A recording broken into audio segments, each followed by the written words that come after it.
Okay, we're ready to go.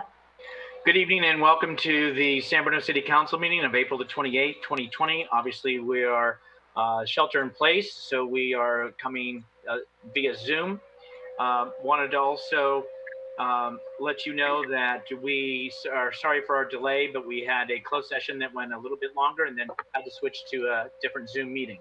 So with that, call it to order and roll call, please, City Clerk. Councilmember Davis? Here.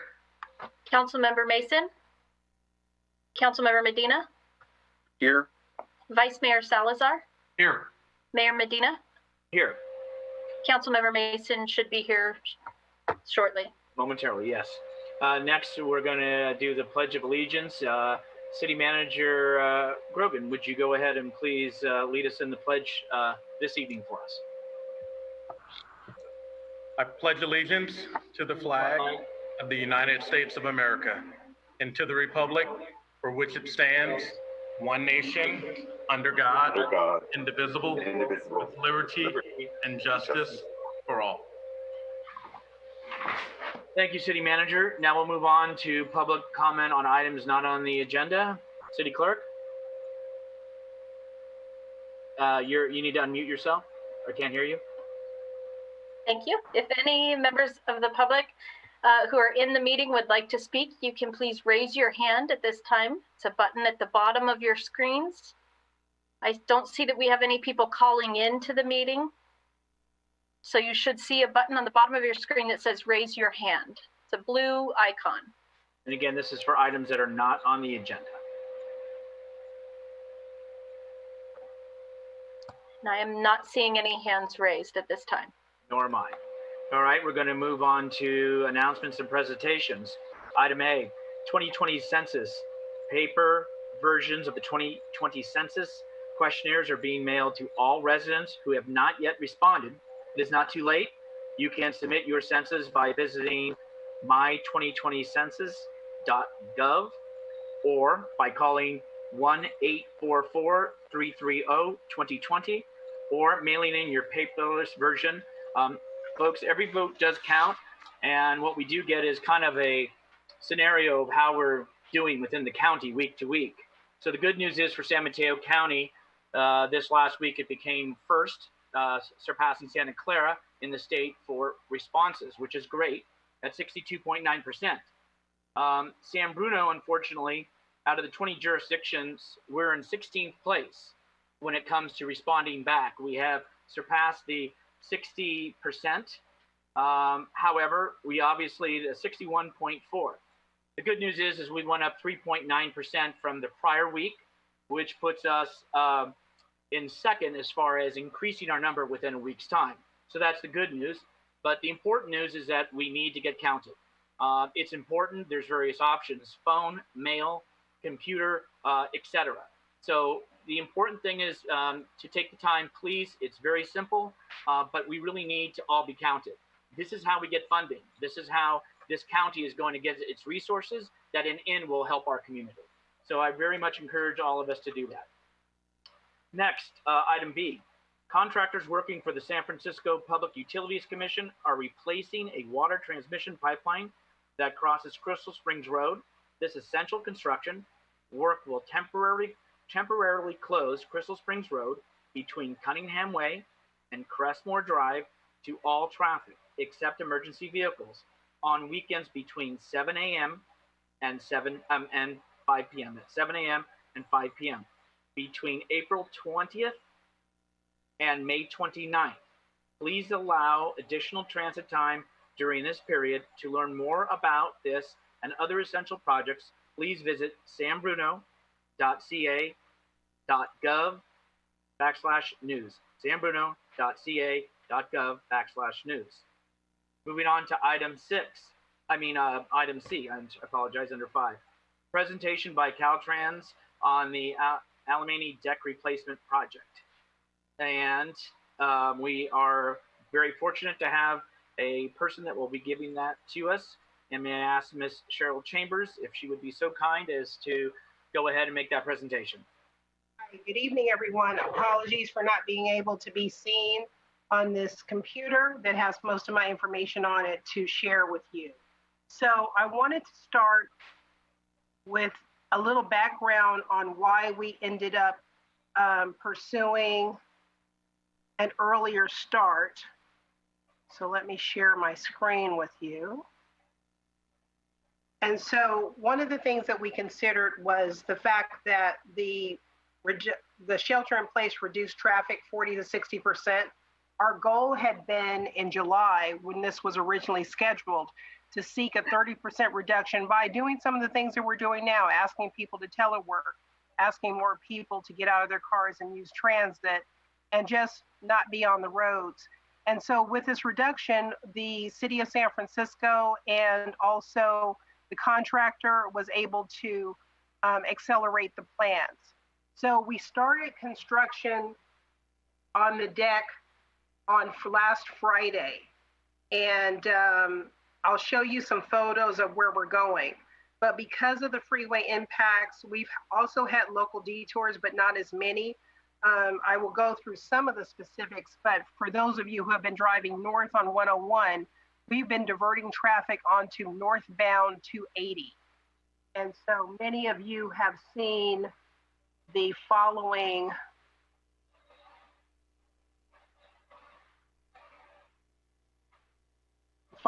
detour. Let me find it, apologies. So many of you have seen this detour, which is taking you on to 280, either downtown or over to Daly City. And so a couple of days ago, we were able to move from the northbound deck, and I'll share with you our website where you can get a lot of information. And so this is 101alamanniproject.com website. And so on this website, we've got daily updates where you can find out what the work is that's going on. And one of the neat resources on this site, and hopefully it'll work for me, is we've got a live streaming camera. So the southbound traffic that's coming on 101, as of yesterday, we detoured that traffic. You're seeing right now a live shot. Those cars are going on the new rebuilt 101. So that's southbound traffic. So right now we're rebuilding the South Bridge, and our goal is to finish that sometime within the next few days.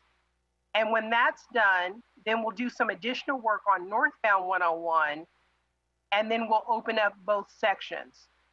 We also anticipate that Alamany, which is closed off to local traffic, east and westbound, will be opened up, hopefully, if not this weekend, early next week. So I also want to encourage anybody who wants to get information that they can go to the website and sign up for the mailing list. We're emailing out advisories and also the daily updates.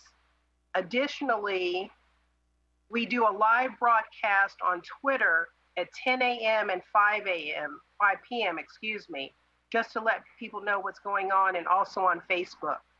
So there's a lot of information out there. We've got a hotline for people that if they have any concerns, we address that 2 or 3 times a day. And we've been monitoring the noise. So to the extent where we're hoping to get this done in the next few days with the deck, there's still going to be night work for the residents. But for those of you that will be coming out of the shelter in place at the end of May, we don't want to be in your way and have the deck done at that time. So I encourage you to go to the website. If you have any questions, I'm available to try to answer them at this time. Any questions from my colleagues?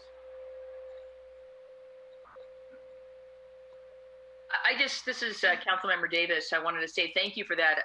What an awesome tool to be able to see a live update for anybody wanting to travel and kind of understand sort of the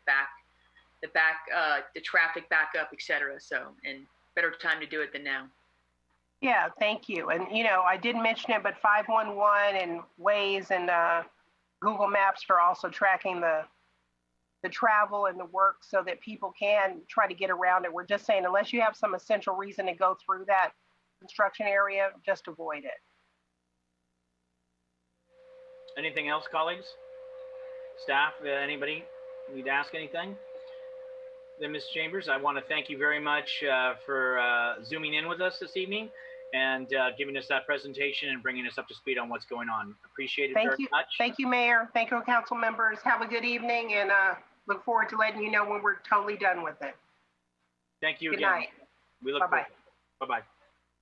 Let's move on to item D, receive report and review status of local emergency related to repairs to Crestmore Canyon and continuing declaration of local emergency. Director Tan. Jimmy, you need to unmute. Good afternoon, Honorable Mayor, members of the City Council, Public Works Director Jimmy Tan. I'm here to provide a brief update on the Crestmore Canyon project. As mentioned in the previous update on April 14th, the majority of the major construction work for the installation of the wall structure has been completed. And since this last council meeting, staff has already completed the discussions with the contractor, Hillside Drilling, in regards to the change orders, and the total change orders is approximately $94,000. The installation of the guardrails and the removal and replacement work for the sidewalks are also complete. If you drive by there, you'll notice those items in place. Currently, the staff is waiting for the fence contractor to install the cable fence that's supposed to be on top of the wall structure that was recently built. So certain components of these cable fences needs to be galvanized. So it will take approximately maybe 1 to 1.5 weeks to get that completed. And we anticipate this cable fence to be installed, within about 2 weeks time frame. So once that's completed, the remaining work will be to pave the westbound lane of San Bruno Avenue. So that's pretty much it. So this concludes my presentation, and I'll be happy to answer any questions. Any questions from council? None here. Okay, I've seen no hands, either on the screen or in the air. I'll go ahead and thank you very much, Jimmy, for the update. We appreciate it. We'll move on to item E, receive update on COVID-19 response efforts and preliminary financial impacts. City Manager.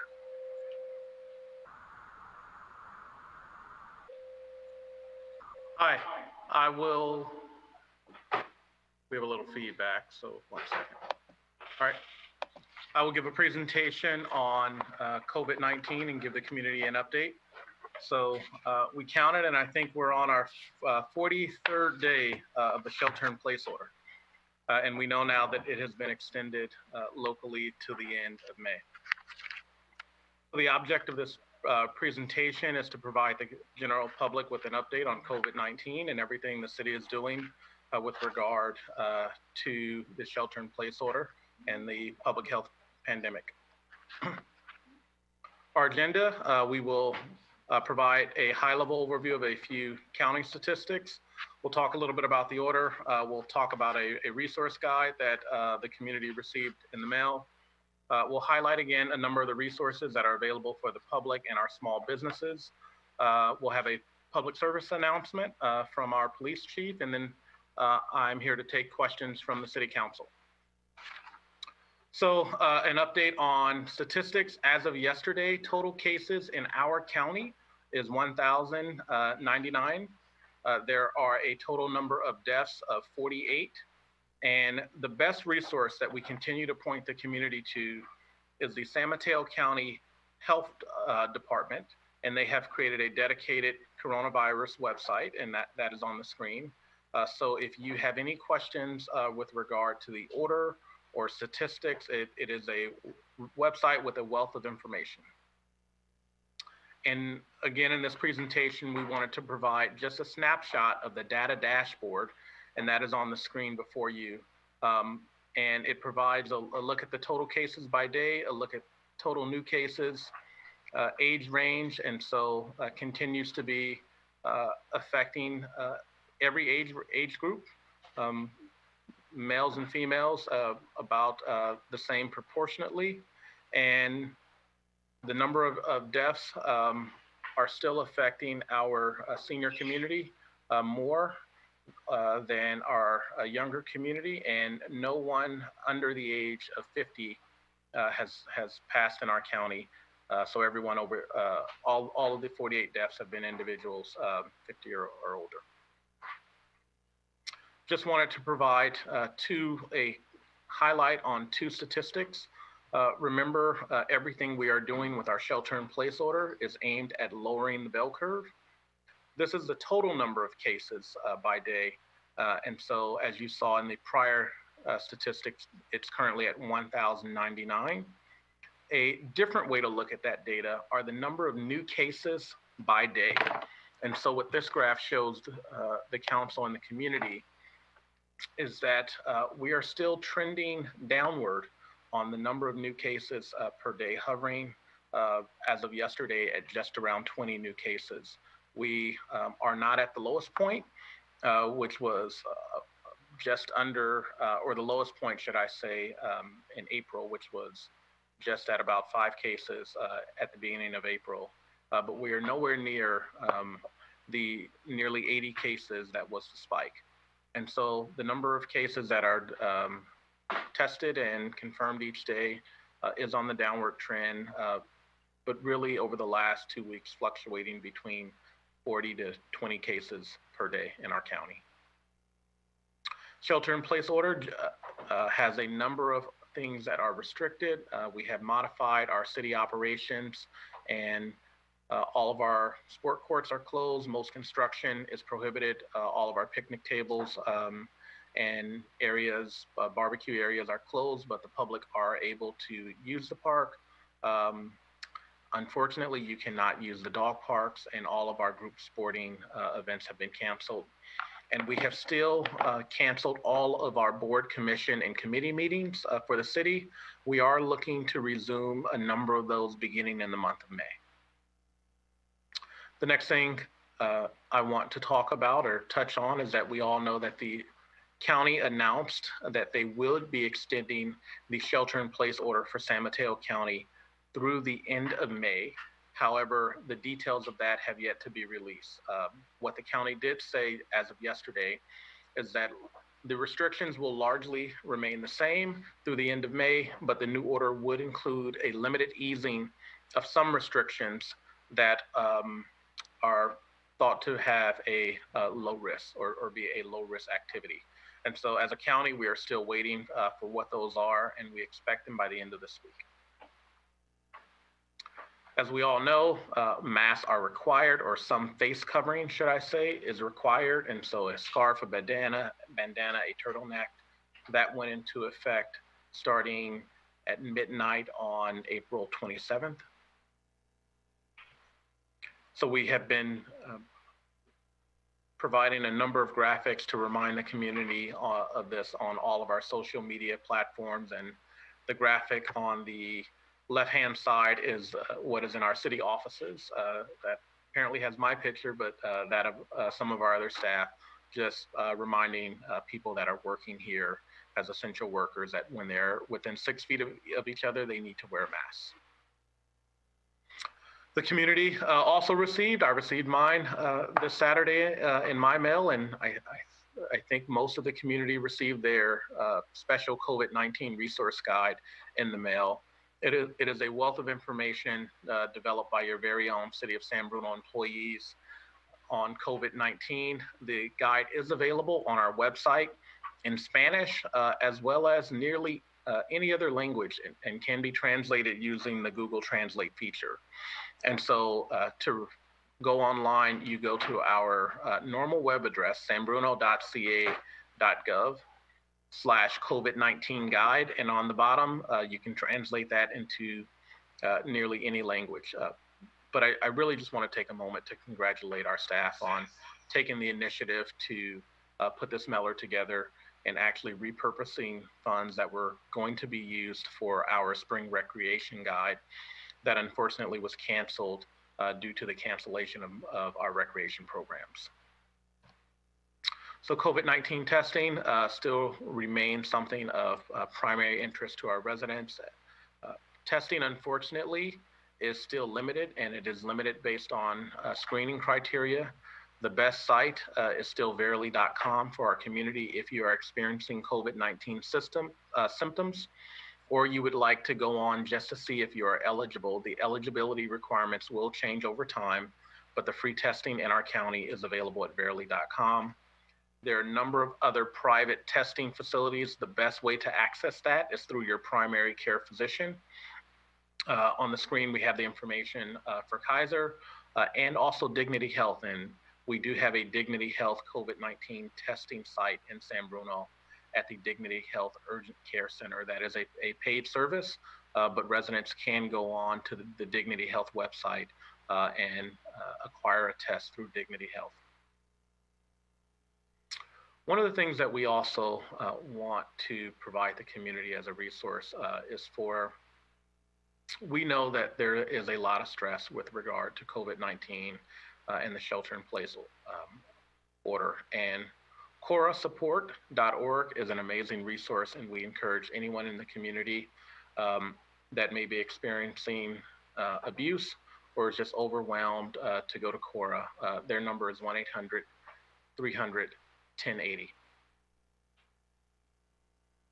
Our virtual recreation guide is receiving a lot of use from the community and was updated this week. And so we encourage the community, especially those that are home with kids, either doing homeschool or just annoying their parents, like my kids do sometimes, to go to the virtual recreation site that has a wealth of information to help parents and frankly anyone of all ages with virtual ways to stay active, both physically and mentally.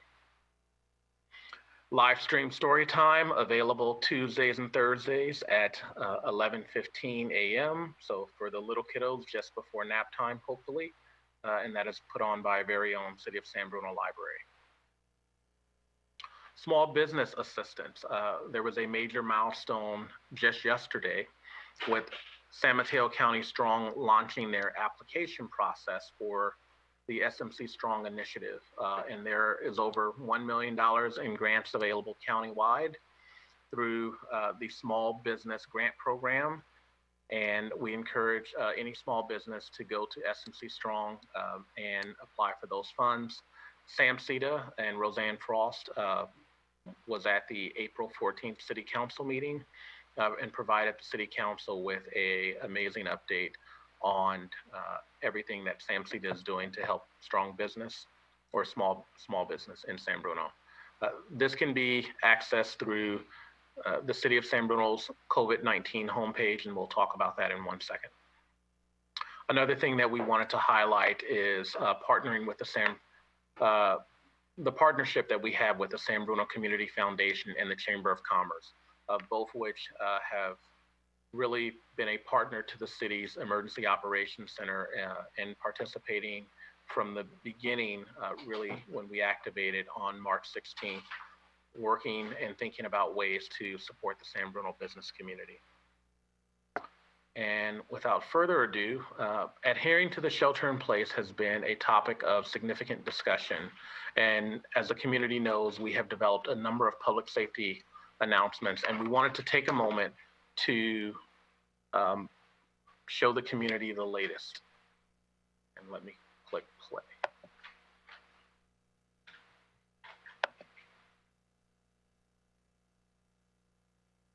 And that's not working, so let me click pause.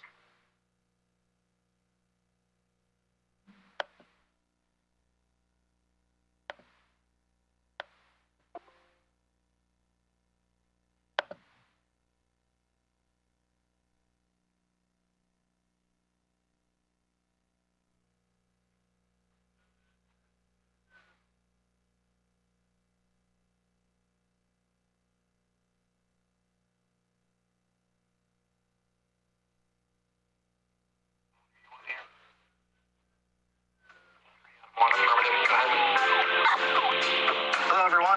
I'm Ryan Johansson, your Chief of Police here in San Bruno, and just wanted to send out a quick message to talk a little bit about where we're at with the shelter-in-place order, and specifically about your police department's enforcement posture as it relates to the shelter-in-place order. First, I'd like to take just a quick moment to stress my level of how how impressed I am with the way this community has responded to these really difficult circumstances. I think that we've had a very high level of compliance with some difficult requirements in the shelter-in-place order, and as a result, we're starting to see a little light at the end of the tunnel, which is pretty exciting. And my hat's off to all of you for the part you've played in doing that. That being said, I know that, as we all go about our daily business and this kind of new normal for the time being, it's easy to see that it appears that people around us, or not all people around us, are complying with the shelter-in-place orders. And I know that your police department plays a role in increasing compliance and trying to protect all of us in these difficult times. I will say that the posture of the police department as it pertains to enforcement has not changed, which is that we believe strongly that the right way to handle these circumstances is through a posture of persuasion and education of the public as to what the orders are and the importance of following them, rather than taking a posture of strict enforcement of the orders, which can be challenging and also probably is not necessary given the way that things work in our community. That being said, there are times in which enforcement is going to be appropriate, and I wanted to touch a little bit on the role that you as the public play in helping us to kind of gauge that and handle it.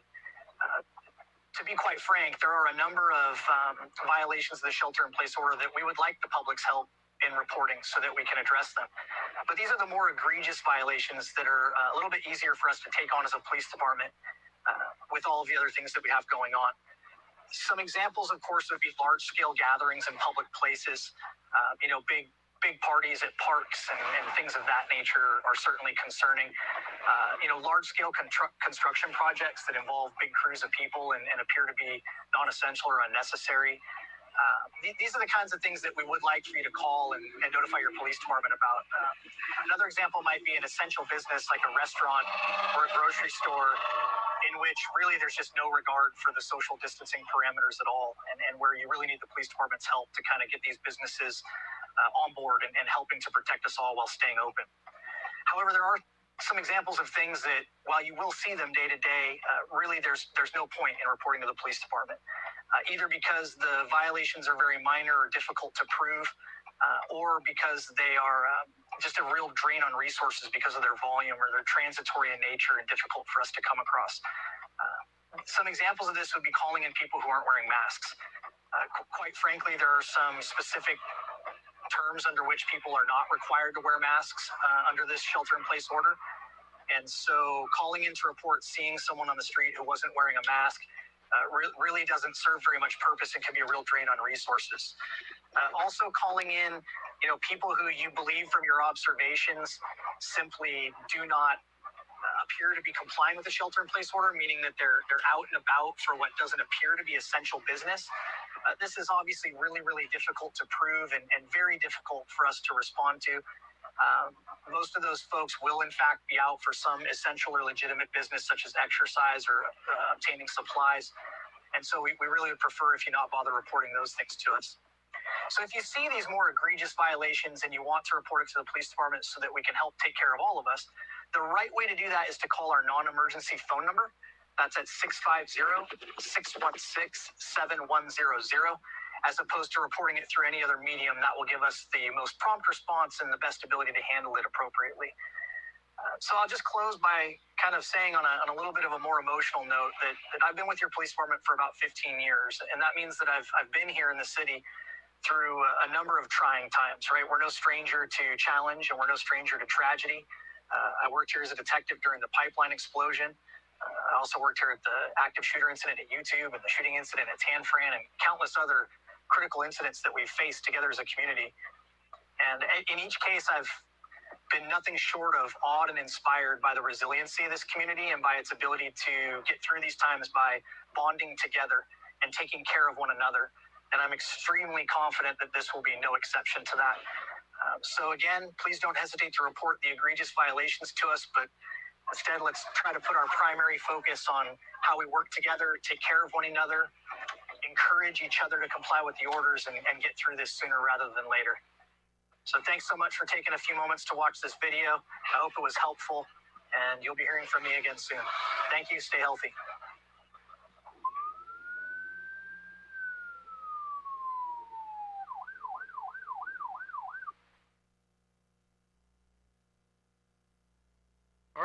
So that concludes our presentation, and I want to thank the City Council and thank all staff that are helping to protect the community during this pandemic.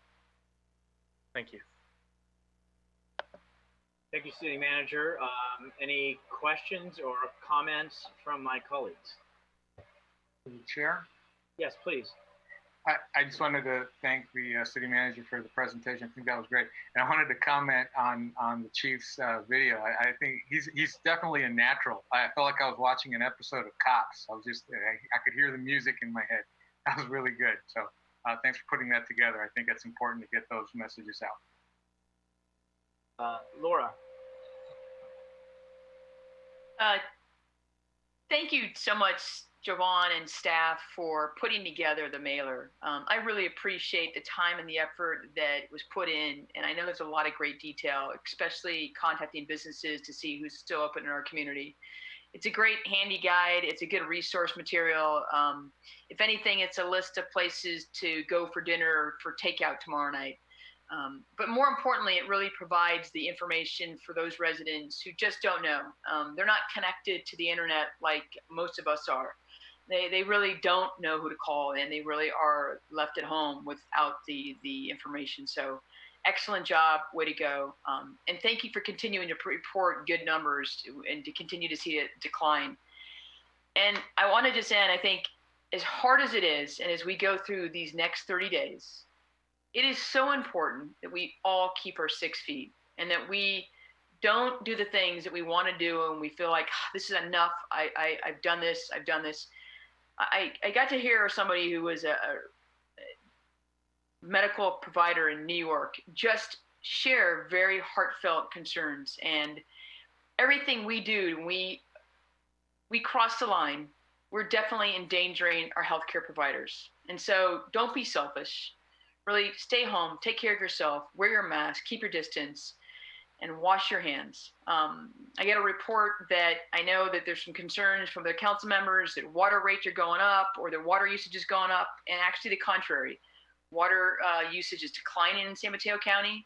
I assume that would be the same in our city, that we really are being conservative at home. So you're washing your hands and we're being conservative. And I think you gotta love San Bruno who does care, because if you're not giving back, find a great organization, a great fund to give back to, because there are many people that are in need. Thanks so much. Any other of my colleagues? Marty or Linda?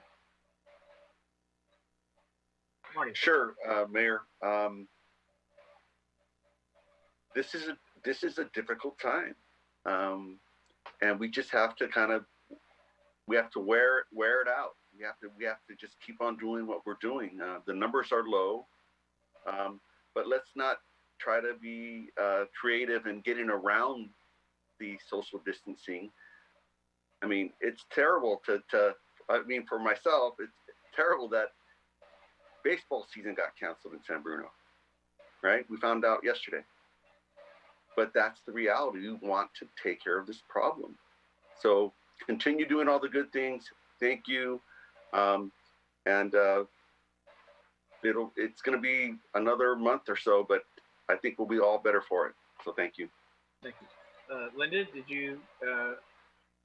I just want to thank everybody who's working, in particular, all of our grocery stores that we have in San Bruno. I went in the other day to a massive line at Lucky's and Molly Stone's. We hadn't gone shopping in weeks, and all of the grocery clerks that are going into work, all of the owners and managers who are enforcing the face coverings, just doing an excellent job keeping their workers safe and healthy, and then all of our small businesses that are really trying to stay open for the community. I just want to thank all of you guys, because it's been really a community effort to stay open to provide services. And one group that I think we haven't thanked enough are all of our senior care facility workers who are not necessarily all the highest paid, but have such an important job taking care of our most vulnerable population, oftentimes who can't walk, who are sick, who are elderly.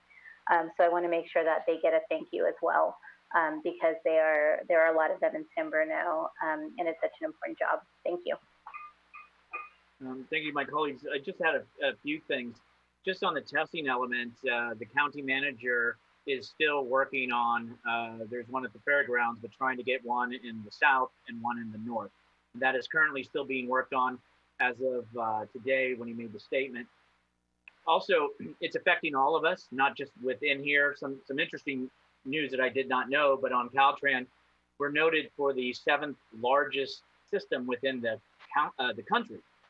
And however, where we usually have a ridership of 65,000, it's down to 1,100 around as of today, which is down 98%. So we've gone from 92 trains to 42 trains, according to the CEO and manager. Speaking to the SFO director this morning, it was interesting that last year at this time, it was around 85,000 people that went through the airport, and today it's around 1,800, down 97%. So it truly is affecting everybody in many places. And as noted, the results for the testing are going to come out in zip codes. They're hoping by the end of this week. But it's also important that the county wants it not to, there's going to hopefully be backup data to that. Because the thing is, for example, Foster City and San Mateo share a zip code. So if you see that number, it's not just to say it's from one city to another. But these numbers have a lot of purpose behind them that really need to be looked at before making an assumption or where should I go or not. Also, I told talked to the Pacifica mayor, told her I would mention that still this last weekend they had a lot of folks traveling to that city. They were out in force and checking IDs, and there was just quite a few folks that were not from the area, and so they're still asking again. They understand it's challenging, but again, it's supposed to be 5 miles, and so I told her, Deidre, that I would pass that on. And just for some person, who had asked me about PG&E and, what happens when we get to, can we get to a power situation? I want to let you know that the county is very much in talks with PG&E to make sure that it's done in an appropriate fashion, trying to get you folks to give them updated information so they can keep in touch with you. The Emergency Services Council met Thursday, and I've asked for them and us as a county-based group to meet May 21st, which we're going to meet again. But the other jurisdictions are very on top of this because we know what that would bring to a community. So I want to let you know that on the county level and with my colleagues, everybody is working diligently. And to the staff, the magazine is something that I know this council very much is working on this year as communication, getting information out, having resources available. So I want to thank the council for that. I think we're unanimous on that. But also we want to thank the staff because it was a great publication that I've heard things about, very positive, a lot of information and resource, and all the other things that they're doing. As you know, it starts at the ground, and it starts with the staff that are providing the services and ensuring that this community still works. So want to thank staff for that as well. Is there anything else from my colleagues? If not, we're going to move on to our consent calendar. Is there anyone who wants to pull anything off to have a separate vote, not to have a discussion or some commentary, but just a separate vote? Any items? Yeah, Councilmember Mayor Medina, I apologize. That's all right. Yeah. I don't need a separate vote, but I did want to talk about the item number. I'm sorry.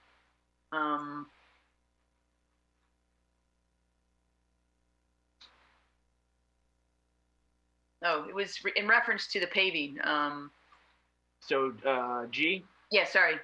Okay. I accidentally clicked on a different agenda. No problem. And I want to make some comment just on H. Is there anybody else that wants anything else? Marty? That would be F, please. You got it. Anything else? Okay, hearing and seeing none, do I have any action to approve consent items A through E? Need a motion. Move to approve. Motion for second.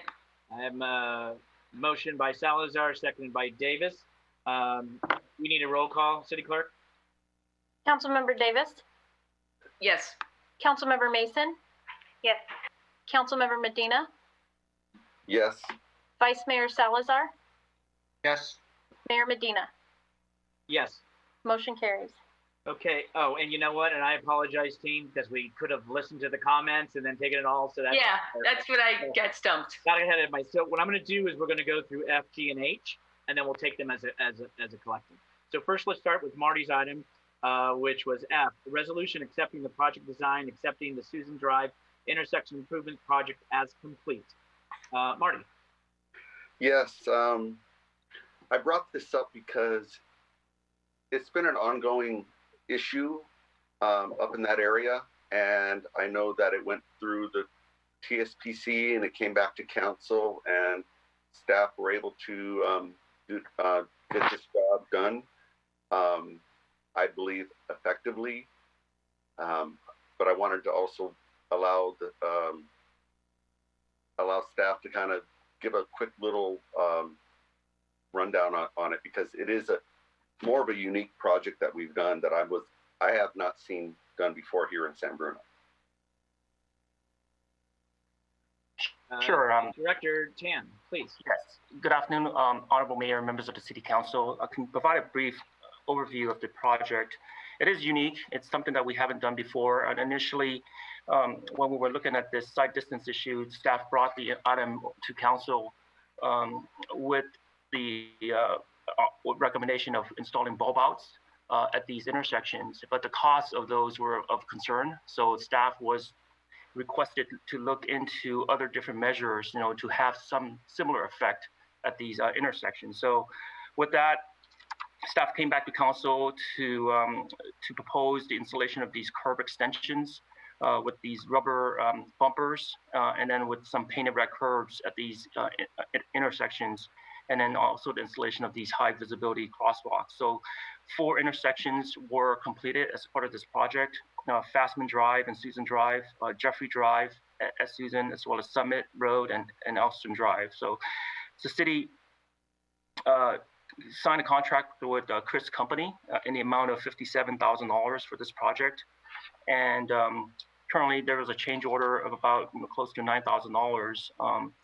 But the overall project had a budget of about 81. Which was approved for $100,000, and the total project is currently at $81,000. So this leaves a remaining budget of $18,000, which will be returned back to Measure A. So the thought is for the improvements to allow the cars that are at the side streets when they're approaching Susan Drive to be able to move closer to Susan Drive, so that they'll be able to see the oncoming traffic from both directions, which additional red curves and then the bulb outs would be able to help with that, with those visibility issues. So with that, I can answer any other questions that you may have. Thank you. Marty? Just wanted to follow up.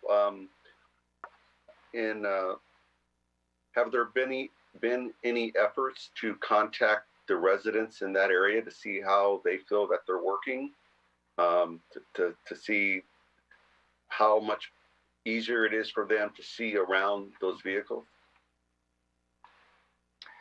We haven't reached out to any of the residents within that area. No, that's something that we can do if that's an interest from the council.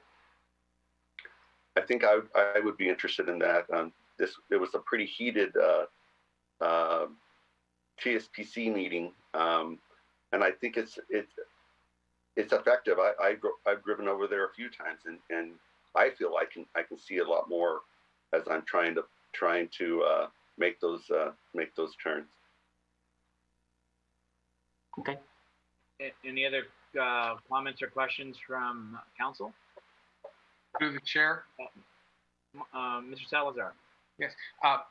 And just in terms of trying to evaluate how effective this all, I know there were some speed signs that were part of this, and I'm just wondering if there's a way to monitor the speed and see if it's any better now that feedback is there. I know we don't capture the data, but if we have data from prior to those signs going up and seeing how that looks now, that would be interesting to see just what the effect is. Because I know that was the other part of it. The visibility was one thing, but there's also a lot of speeding on that street. Sure. The device that we installed, the speed sensor, the radar feedback signs that we installed at those along Susan Drive, or there's one of them at Susan Drive, is capable of providing some data. And so we can take a look at that. We can download the information and take a look at whether there's any overall speeding in that stretch. It is a downhill towards College Drive from Susan, and there aren't too many stop signs within those intersections, so people do tend to go a little bit faster than normal, residential streets speed limits. Yeah. Now both uphill and downhill, people like to go fast on that street. So yeah, any data would be that would be great just to see what kind of impact it had. So thank you. Sure. Thank you. Okay. Also, I am toggling back and forth, but I'm seeing Mr. Stephen Seymour. I see a hand up, and I believe that you're asking to speak in regards to item F on the consent. So, City Clerk, if you can, if you need to unmute and see if Mr. Seymour, if I've got him right on the F item that he wanted to speak on.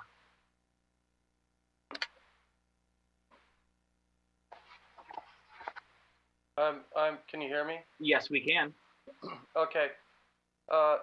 Honestly, it's not on the F item. It took me 40 minutes to get into this tonight. I really wanted a public comment. So if you want to move, I don't want to interrupt what you're talking about right now. So is it on something else on the consent? It's not on the consent. It took me more than 45 minutes. All right, Mr. And a lot of us, I mean, we're going back and forth with a bunch of Mr. Seymour, I appreciate, I hear what you're saying. Yeah. Let's, if it's not on this, I'm going to get back and then we'll continue to move forward. Yeah, that's what I said. Not now. Okay. Whenever you find time. Thank you. Yep. Okay. If not, anything else, Marty? Good. Okay. So why don't we go on to item G under consent, which is adopt a resolution. This is approving the design, authorizing the city manager to execute a construction contract with American Asphalt Repair and Resurfacing Company, Inc. for FY 1920 slurry steel project, and approving a construction contingency and appropriating $55,000 from Measure A fund balance. Laura. Thank you. I just really want to kind of comment on this particular item because I think it's one of those things, and I'm sure for other council member who's been out talking to residents that, when is my street going to get paved? Where are we at with, why is the neighbor or the street around the corner getting paved, and why is my street not getting paved? And so I just, a couple of things. So here we've got a $500,000 project. And this project is really only to slurry a handful of streets in San Bruno. And Jimmy, one of the questions, I don't know if you know this offhand, but what percentage of streets is this one project? Less than 10% of our streets. And slurry is not grinding them up and repaving them like a lot of streets needed.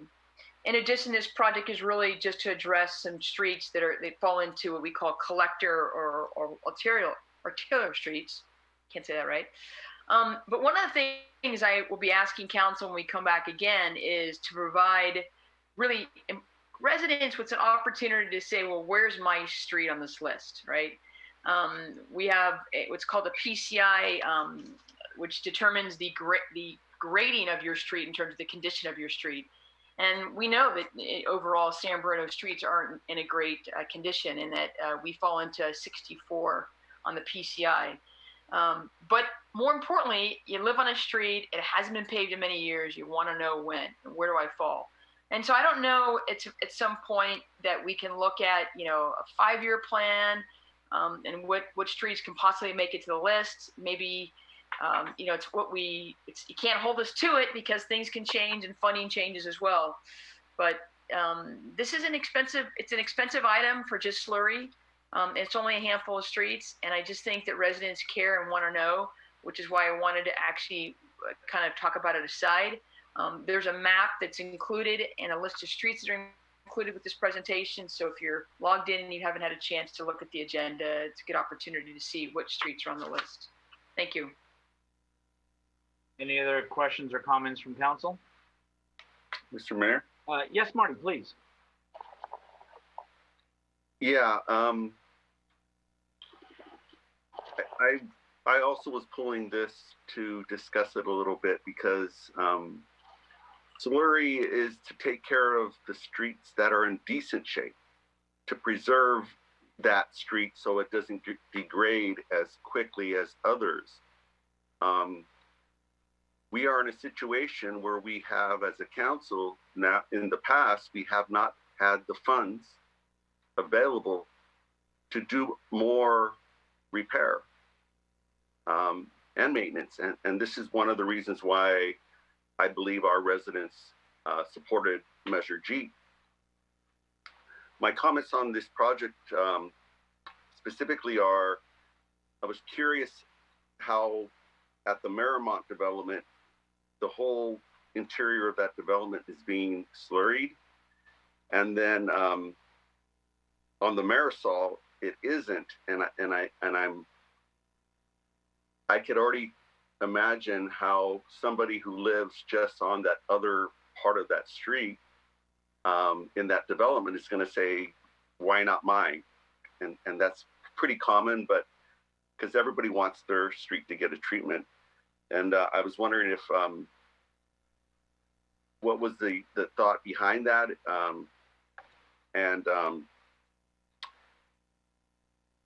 In the future, as Councilmember Davis mentioned, I think it's important that we do have a schedule that, based on the amount of money that we would spend, how long is it going to take for all the streets in San Bruno to get done? And it's going to take a lot of time. Just that I think it'd be important to share that information as we're going forward to know how much % of the streets are being done currently, and with the next set of years of planning of how much money we're going to spend, which is going to be a lot, because just on this one little project, it's very expensive. So I'll leave those questions with the staff, and thank you. Sure. City Manager?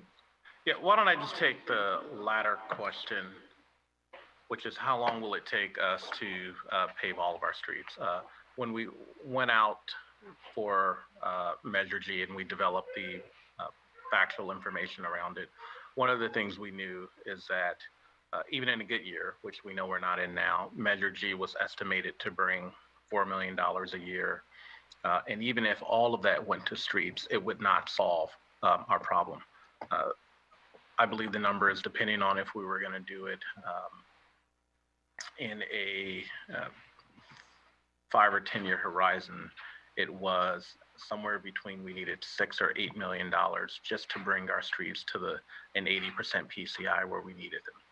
And so one of the things that we were very factual about, and I think we need to constantly remind the public of, is that Measure G, even if 100% of it went to the roads, would not solve the road problem. Now, we're at a point to where $4 million a year additional is not enough.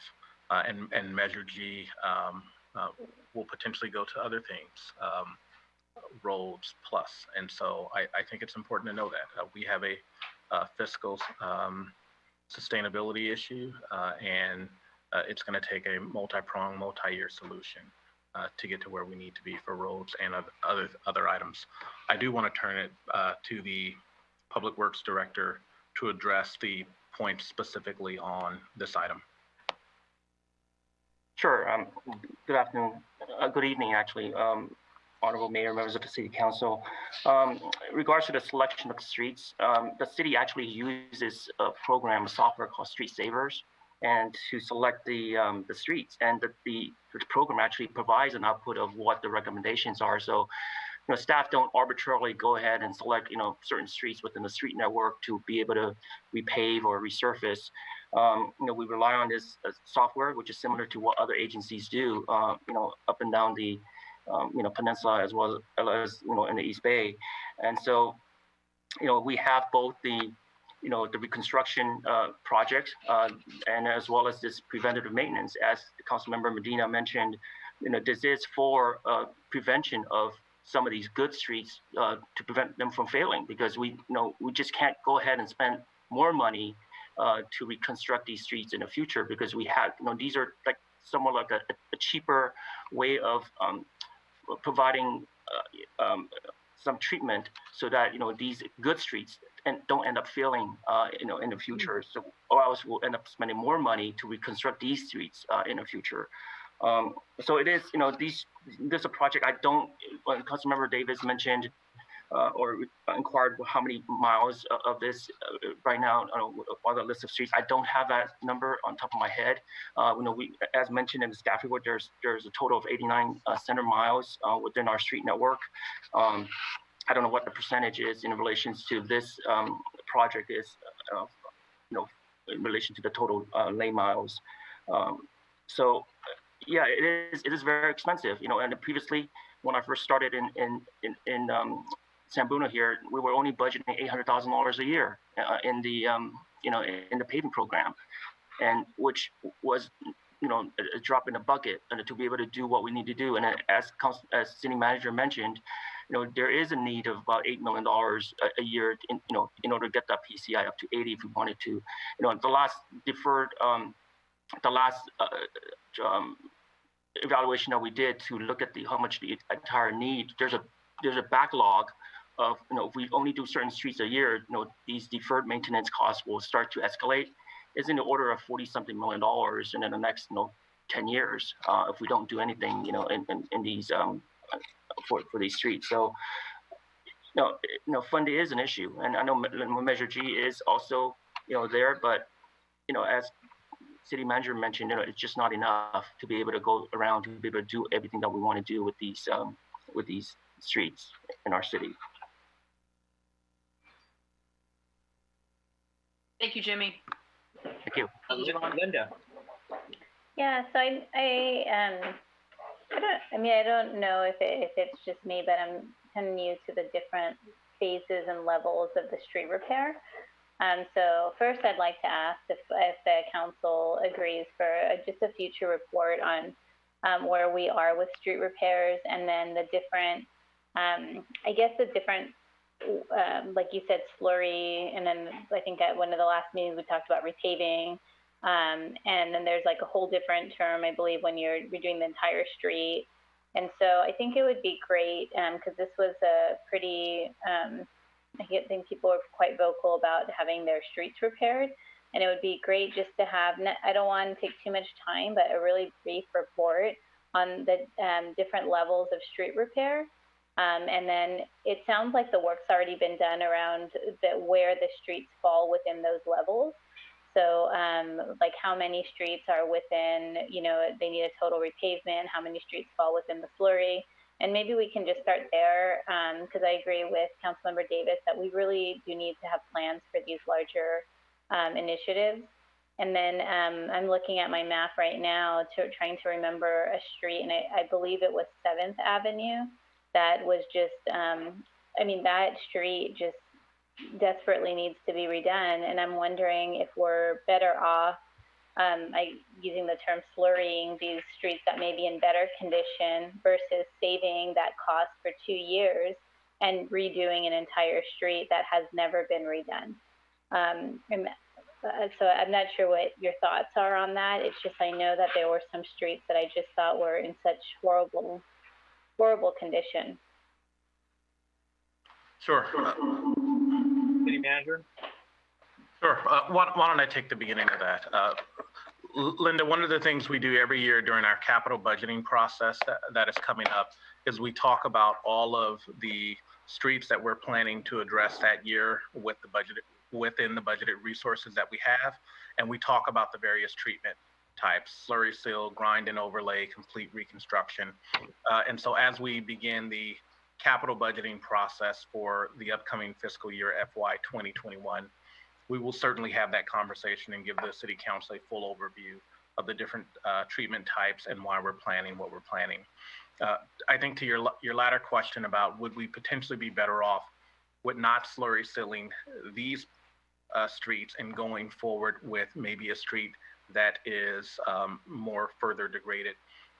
One of the things that the Street Saver program does, and that's the program that Director Tan mentioned, is that it takes a look at the PCI of all of our roads and it does the calculation based on where is the most appropriate place for you to utilize your limited dollars. And actually, sometimes that works out to be slurry sealing the road that is in, let's say, moderate condition is actually more cost effective because you want to protect that road. And you may not have enough money to address that road that is very significantly degraded. And that could potentially be exponentially more.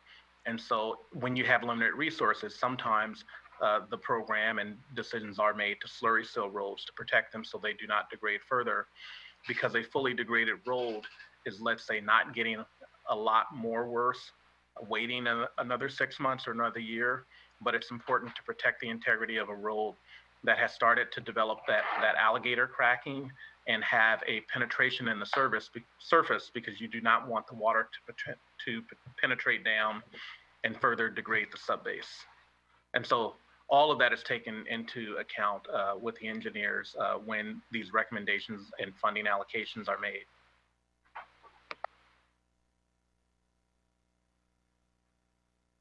Linda, is that? Sorry, I had to unmute. So I think just, I guess talking this out a little bit, if you have roads, and I don't know because I don't have the dates of when a road was last repaved or last slurried, but would there be any concerns around there being an imbalance? Because that, like, let's say the east side or the avenues, I'll just say maybe if they've never been repaved and versus parts of San Bruno, even where I'm in Huntington Park, where there has been, it appears that work has been done in our streets, which came out very nice. But my concern is that if the streets, like in the avenues, are in such bad condition that they're not going to have their turn because we're spending all of our money trying to just keep these other streets from getting in worse condition. So I guess I'm just trying to balance out when will there be a balance of everyone having their streets redone? Is that being considered? Does that make sense? Should I rephrase the question? When we do the capital budgeting process and when we look at where can we best utilize the dollars we have. And Director Tan, you can probably articulate a little bit of sort of the exponential costs when you're looking at road reconstruction. For example, this is a project at about $500,000. When you really look at reconstructing a roadway, of any significant length, you're talking about a lot more than $500,000. Director Tan.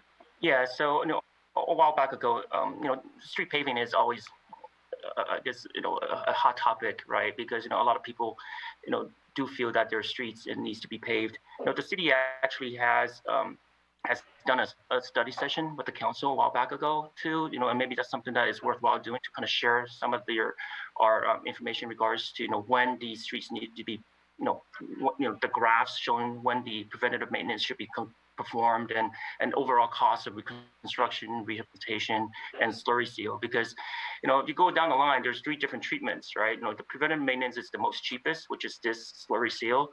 It can cover, with the $500,000, it could cover multiple miles, many miles, within the city. But if you're going to do reconstruction, where you have to dig into the base layer of the streets, it tends to cost a lot more. So maybe a block 1,000 feet could be about as high as $300,000 or $400,000, to do that. But if you're doing just the mill and fill, it could be maybe half as that for 1,000 feet. So we do have those estimated numbers, and then there's we have all these presentation slides that we prepared for on previous study sessions that we can share with the council again to let you know what we've done. So recently we came back, I think last council meeting, we came to council for the SB1 funding. And that was, a subcommittee was derived, in order for us to use the SB1 money for these failed street locations, because that's what the subcommittee wanted to do, because those failed streets cost a lot of money to reconstruct, because you can't really just take your $800,000 or $1 million or whatever the money that you have and just focus on the failed streets. Because what happens is that then your good street will end up failing. And because there are potentially a lot more percentage of good streets within the city that will potentially start to fail, then you'll never catch up to be able to go ahead and start, reconstructing. Because the cost of reconstruction is just exponentially really a lot higher than preventative maintenance. So we're always trying to try to do preventive maintenance to try to make sure that these good streets don't end up failing at a faster rate, and then so we can always take whatever the money that's left over to be able to focus on other streets within the street network. Right, but I don't. So I appreciate the answer, but I don't feel that there was an answer given. I want to make sure that when we're balancing the amount of the repaving that's occurring, which I respect that and understand what you're saying, that preventative maintenance is crucial to not having to expend even more money at a later time. I guess my question though is, when you look at certain streets, like even off Rosewood, I remember seeing this little portion of the street that just has holes all over it, right? I mean, I'm guessing that would probably need to be repaved. It wouldn't need to be slurried. But if we're spending all of our money on the preventative maintenance, and that means that in and of itself, we're really only focusing on the areas that essentially are already in pretty good condition. Whereas you have streets that I was told by many people, since the time they moved in, they've never had their street repaved. So I guess my question going back is, when you're saying we'll put some money aside of whatever's left over, I don't know that whatever's left over will ever be enough to really truly initiate repaving certain streets that have never been repaved. And so I guess my question is really like, how do you get to that, to the streets that truly need to be repaved so that they can be part of the preventative maintenance program in the next 15 years, right? I get this is a very long-term plan, but I want to make sure that everyone's going to get to have nice streets at some point. Jimmy, let me take that. Linda, I think the best way to do that is through more funding. And when we educated the community around Measure G, one of the sort of unfortunate statistics out there is that many of our roads had not had a major reconstruction in the last 30 years. And that is a sad fact based on the amount of funding that we have in total to go to road maintenance. And road maintenance is one thing where you sort of every year have to do a little bit of both. You have to do a little bit of protecting the streets that just need a slurry seal so they don't get worse. And you have to do a full reconstruction on that is exponentially more expensive. And you have to do some road reconstruction. And I think when we talk project by project, it is very easy to say, why are we doing this slurry seal versus not doing construction? The best way to have that conversation is when we look at the totality of our capital improvement program during our annual budgeting process, because every year we do a little bit of both.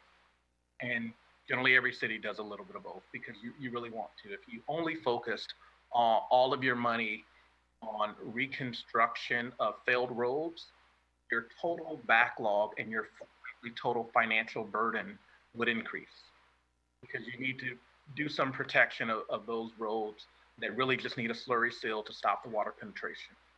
And so it's a very complicated process that has gone through, and there's a lot of data that backs up all of the recommendation of how we do the treatment. I think the unfortunate answer is the reason why we have a PCI in the 60s and most of our streets having not had a major road repair in the last 30 years is, unfortunately, as a city, we have not had the money to devote significant sums to paving reconstruction. And that has a position now where we need approximately $8 million a year just to get our average PCI to 80. And that's on a 0 to 100 scale. And with Measure, we have 4 million. Okay, and so that'll come to us then at a later time to see what that balance is? Absolutely. Okay, thank you. Marty? Yeah, I can tell my colleagues here that it is a funding problem. When I first got on the council, I believe the number was 3 million a year to get us up to a respectable PCI. And I'm in support of this project specifically. I think it's a good practice to spend money to do the preventive maintenance. Clearly, throughout San Bruno, there's dozens of streets that could be redone that are in horrible shape. The city is proceeding with replacing pavement as we replace the water and the sewer on the east side of town currently. That takes time, and that takes a lot of money. My question regarding the Marisol is that if they're in that contingency, if you could see to utilize that, because slurries don't have as big of a unforeseen condition than regular paving when you're milling into the ground and hit a soft spot. These streets are already in a good shape. So if you could find a way to spread that within that full development, so you don't need to come back to it and then do a couple slurry streets, that would be great. I do recommend that we do have a study session on paving, just to advise the public on why it really is a fine balancing act. But if you don't have the funds, which we don't, we can't get, we're barely scratching the surface, right? And that's why I fully supported Measure G. And I'm looking forward to having that discussion of letting our public know this is when you can expect your street to get paved on this level of work product that we're going to be spending every year. So it's tough, but I'm in supporting this project, and it's time to move forward. Thank you. Just real quick, and Jimmy, please correct me, I forget now, was it SB1 where we received extra revenues, which was determined to go to failed streets specifically? That's correct. So just as the SB1, when that came into effect, the subcommittee which went to the council and they all concurred was, hey, those extra monies, which the city was not normally going to receive, let's make sure they're dedicated to those failed streets, not just slurry. So council did take action before for those dollars to go toward that. There was a time before too, as we were getting reimbursed from the trust from the pipeline explosion, that we had $3 million come back for staff time, which is already expended through the normal budget process, which we had $1 million that the council concurred, $1 million each year, which I'd asked it to be diverted to keep our PCI up, which had helped it to maintain. But as Marty has said too, it is costly. There also, and correct me, Director Tan, there's a system in which all the streets are looked at, ranked, and try to figure the dollars. So it's not about one side, the other side. It's kind of more of a global look at the community and to see where it has been. And I know that I had asked in the past that, hey, when we're having these proposed streets to come up, let's also know the last time they were done, some work was done, so that we can kind of also, because if we see it's 5 years before, and then there's other streets that maybe have been decades, then we need to, I think, be mindful of that. So that is something that I think, as city manager said during the CIP, it can come up, bring that forward. We used to have a subcommittee on infrastructure, which we've done away with that. And the reason I thought it was more important, because I think on these critical masses and things that are important to the community, rather than going to a subcommittee trying to get that and having the subcommittee come back to the council, we're all hearing the same information real time and kind of shaving off a layer of bureaucracy and extra meetings. So I think it's important that we're all in this together and that we all have that information, because obviously, no matter where you go in this community, you're going to find somebody who has a street or a concern legitimately that feels that their street should have been next. So I appreciate all the good conversation. If there's nothing else, I don't see hands. I'm going to move on to item H, if that's okay. And that is adopt a resolution authorizing the city manager to execute a grant agreement with California Natural Resources Agency for the award of a general fund specific grant in the amount of $913,333. And the only reason I brought that up was just as a point that this was a grant that was sought after in early 2019 from CCAG. Went through that process, and this city was awarded that grant. And the great news is that there is no local matching funds necessary or required from the city of San Bruno in order to accept this. So that is a big plus for San Bruno and an asset to have. And I want to thank staff for their efforts because obviously they did the work. If there's nothing else on our consent, we do have items F, G, and H. Is there any action? Through the chair? Yes. I'll make a motion to approve those, but also wanted to just say there was a question about where people could find out about where their streets are. And yes, if they go to the city's website and just if they search on City of San Bruno PCI, there is information that's been updated as of March of 2020 that shows the ranking of all the streets in the city. And so if people think their streets are bad, they can always go there and see how much worse some of the other streets are. My street is on the failed list, just by the way. But with that, I will introduce the remaining items for approval. I'll second. Motion by Salazar, seconded by Davis to approve remainder of consent. Melissa, can you take roll? Councilmember Davis? Yes. Councilmember Mason? Yes. Councilmember Medina? Yes. Vice Mayor Salazar? Yes. Mayor Medina? Aye, yes. Motion carries. What I want to do is with Council. Mayor, sorry. I'm sorry, before you move on, I meant to say something for consent. We already approved it, but it's just actually if Melissa would be willing to clarify in the minutes, if I may, on March 10th, there was no mention that the council did not approve the $45,000 contract, which was part of the title. I think it just says something like the council agreed to move forward with like the intent. But I think it should be clear, since it was part of the resolution, that the council did not agree to award the $45,000 contract to the consulting company. So I'm not sure what the process would be, but I would just say if the record could reflect that in the minutes. I don't mind reflecting it to indicate that the $45,000 contract with, I forget the company name, but National Demographics or something like that, that it did not go through on March 10th. Okay, great. Thank you. No problem.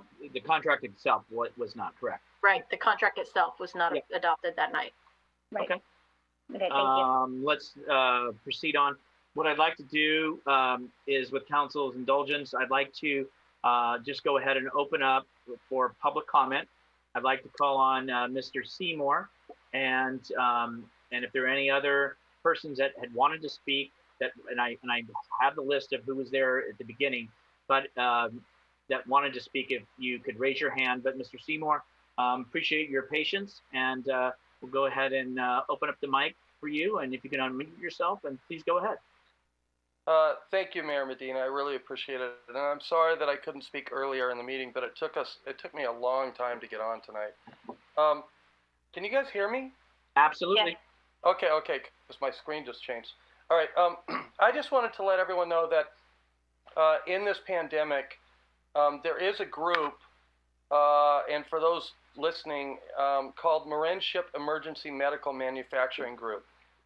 And we're working with this group, and they're providing PPE free of charge to cities, police departments, fire departments, hospitals, frontline workers, people in grocery stores. So Marinship Emergency Medical Manufacturing Group, it's a Facebook page. We have filled more than 5,000 orders over the last 10 days. And we've got another 4,000 or 5,000 orders that we'll fill over the next 10 days. So there's room. These are face shields that protect you over your mask. And I'd like to just share a small story. Today we delivered a number of these masks to an anesthesiologist who is on the front lines, her job is to put people to sleep when they can no longer breathe. And it was a very emotional meeting with her, but we delivered 200 of these to her. We've been delivering them to, today we have orders for Kaiser. We delivered orders to Palo Alto Medical Foundation, and tomorrow we'll be delivering some to our fire department. We've been delivering them to fire departments throughout the Bay Area.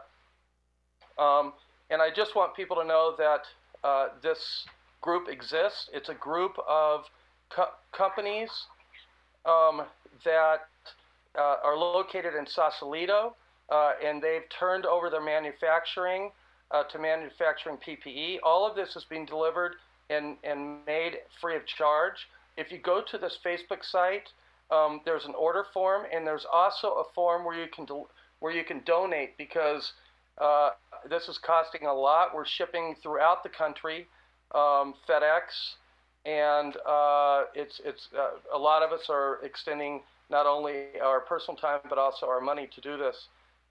And so I just wanted to share that. I want people to know that there are groups out there like us who are trying to fill the void. And again, it's Marin Ship Emergency Medical Manufacturing Group. It's a Facebook page. If you could go onto that page, if you are a medical facility, a fire department, a police department, and then also Laura, we have your shields, but maybe you could call me so that we could figure out exactly where to deliver them. That would be great. Thank you very much. Thank you for sharing that, Stephen, and thanks for your patience. Is there any? I don't see any other hands at this time. And so at this point, we're going to close out public comment, and we're going to go back to the agenda. And Melissa, I just want to confirm, correct? Correct. Okay. So council, let's go ahead and move back to the agenda to conduct of business, item 7. Item 7A, review and provide direction regarding Title V nuisances of the San Bruno Municipal Code. City Attorney Zapparano. Thank you. We're going to take just a minute to get the PowerPoint up, so please bear with us.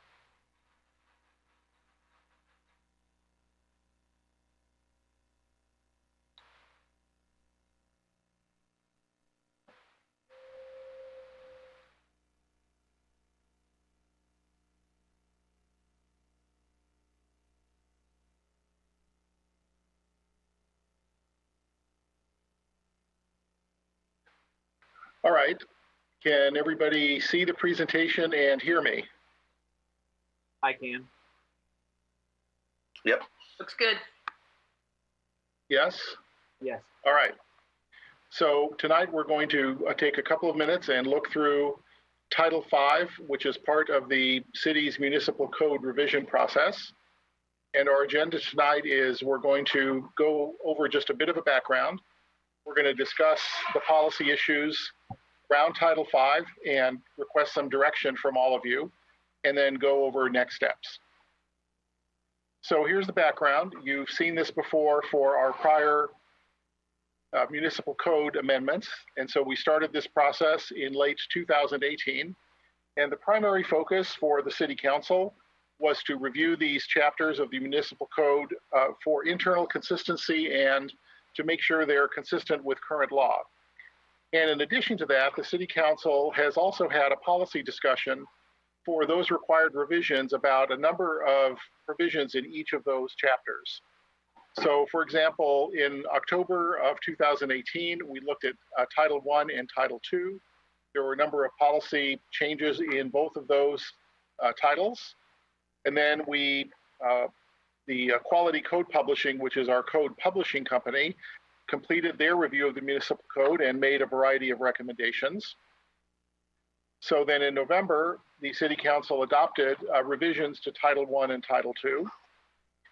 And then in July, there was a discussion of Title II and the rest of Title III, again, with some policy direction on a couple of key items.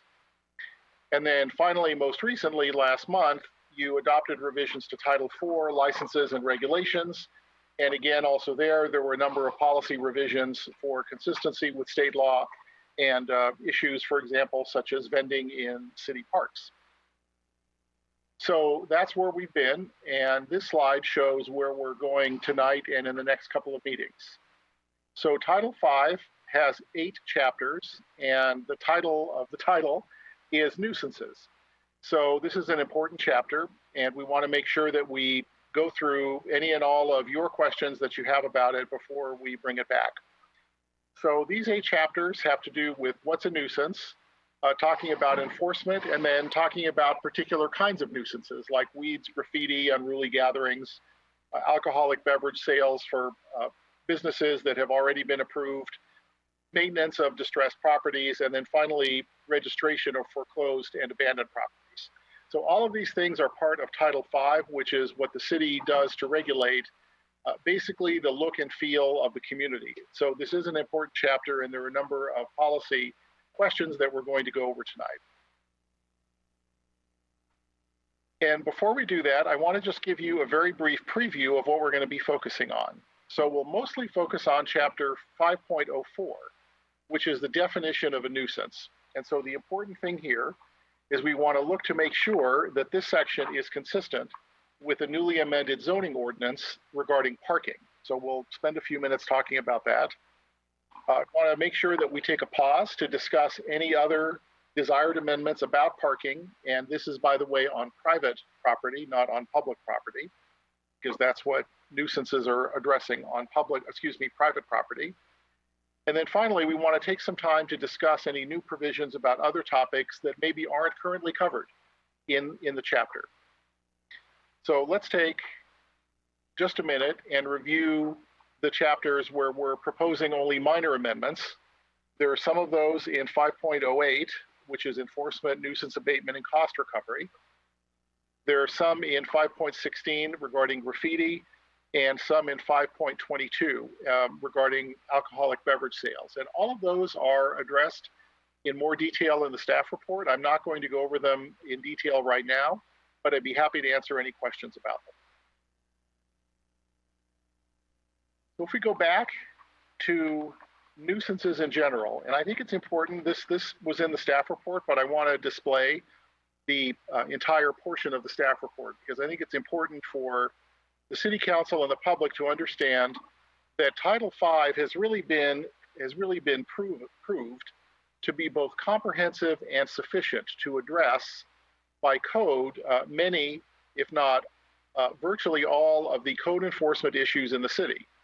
And somebody might say, well, that's surprising because we still have code enforcement issues in the city. How can that possibly be?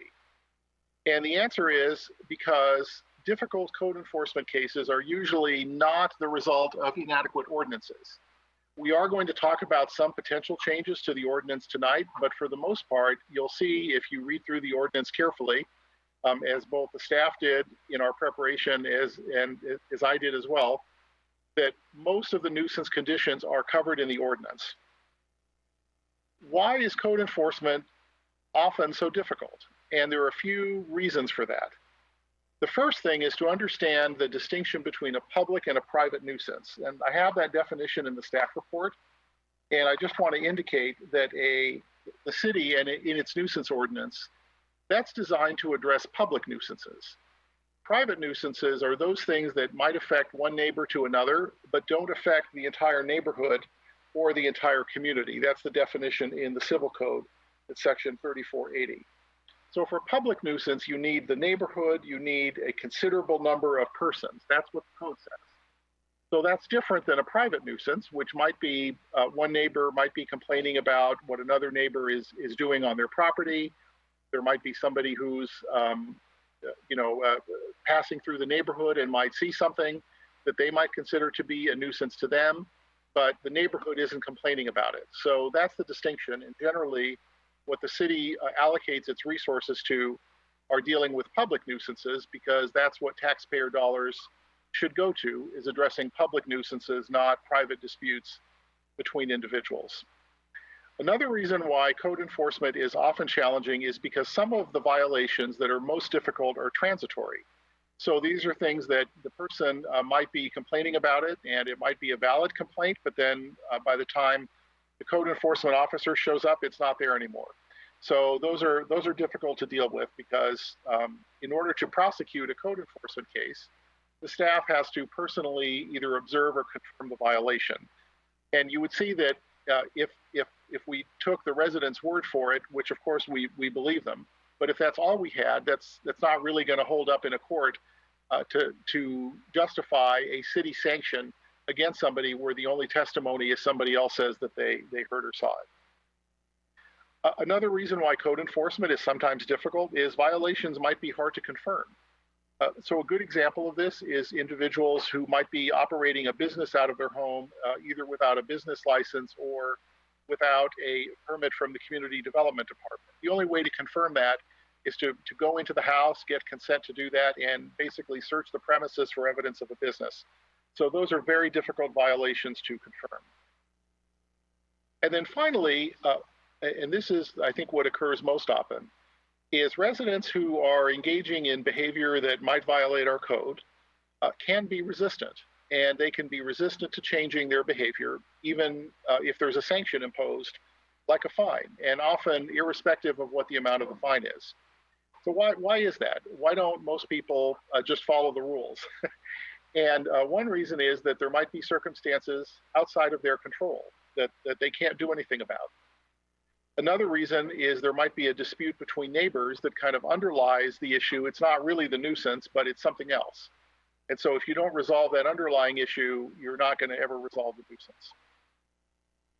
Another common reason why these things are difficult to rectify is it's expensive.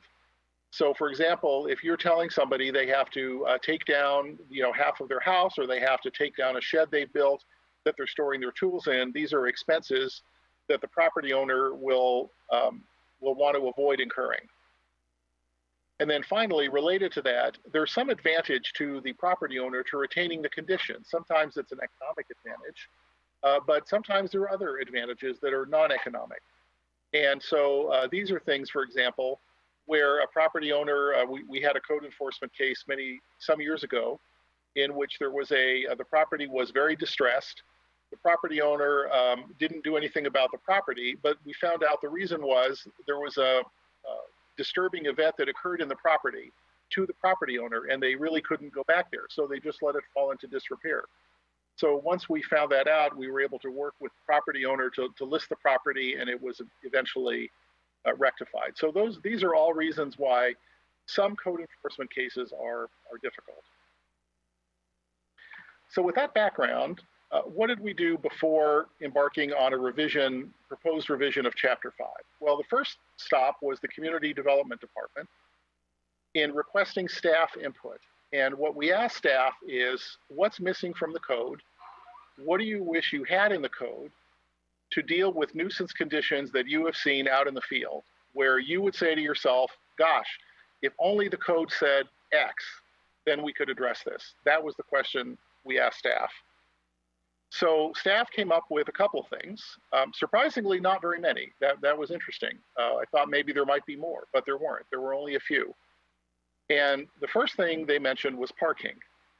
And I think this is an interest of the community and an interest of the city council. So let's spend a couple of minutes talking about how the issues surrounding parking are relating to Title 12. So here's the challenge with parking and parking on private property. And I usually don't like to read my slides, but let me read this one because I think this is important that we all are on the same footing. So the challenge with addressing parking on private property is that in some neighborhoods, the built environment is really not adequate to accommodate the number and types of operable and inoperable vehicles that residents own and operate in those neighborhoods. That's what a number of years of research and data and analysis has uncovered. And that's a very difficult problem for cities to solve because we can't really change the built environment very easily, and we can't make residents change the built environment, not the public realm. So that's our challenge with parking. And I think once articulated, I think we'll all realize that this really satisfies all of the criteria in the last slide for a difficult code enforcement matter. You know, there's an advantage to the property owner to having the cars parked on his or her property. It's expensive to either register them or to get rid of them or to store them somewhere. There's reasons why they want to have the car close by. They don't want to have it far away. Might be circumstances outside of their control. For example, they might be living with a number of people in the household, and so therefore those people might have vehicles. So there's all kinds of things that make parking on, or dealing with parking on private property a real challenge. So what has the city done in response to community interest in parking? Well, they've done three things. The first thing the city council did is it adopted a residential permit parking program. And the purpose of that, one of the purposes, was to limit overcrowding in the street. So in other words, the theory was, we don't want to have these cars competing for scarce parking spaces on the street. Let's have the neighborhood agree, if they wish, to have a permit parking program to limit the number of cars that are parked on the public street. So that way, when you come home from work or in the evening or whatever, or come home in the morning, you have a place to park, or at least a larger opportunity to find a place to park. So that was the first thing that the city council did in response to community interest. The second thing the city did was did additional periodic enforcement for violations on streets in different neighborhoods, and in those neighborhoods which are particularly impacted. And so the city council is aware that there was a campaign, a number of them by the police department, to enforce on public streets, parking in driveways, parking on the sidewalk, and so on. So that was done for a period of time. And then the final thing the city council just recently did is they adopted new zoning regulations that allow or incentivize or make easier the creation of additional off-street parking on non-conforming private property. Okay, well, what does that mean? What that means is that if you have a property that has a substandard garage, or maybe only a one-car garage, and maybe the car doesn't even fit in the garage, or a driveway that is substandard, it's not long enough, so you can hardly park a car in it. It allowed a variety of options for residents to, if they wished, to modify their property in certain ways so they could park more of their vehicles on their private property, thus getting them off of the street. So those are the three things that the city council did. Now, it's important to note that the purpose of the zoning code is really to address required parking for residential uses. The zoning code is, which is Chapter 12, Title 12, is not a mechanism to determine whether we should or shouldn't have certain kinds of vehicles or certain kinds of personal property, or whether it's a public nuisance to display those things on private property. All the zoning code does is says, if you have a private property, you have to have a certain amount of required parking. And in cases where your neighborhood is impacted or your property is impacted, the city is going to make it easier for you to park vehicles of whatever type they might be on your property so that they can be gotten off the street. That was the reason for the zoning code. Conversely, Title V, which is what we're dealing with tonight, only addresses conditions that are a public nuisance. So Title V doesn't talk about if you own a single family home, how many off-street parking spaces do you need? What Title V talks about is if you own a single family home, we really don't want you to be putting ugly things out on the driveway. So let's talk about what those things are under the current definition in Title V.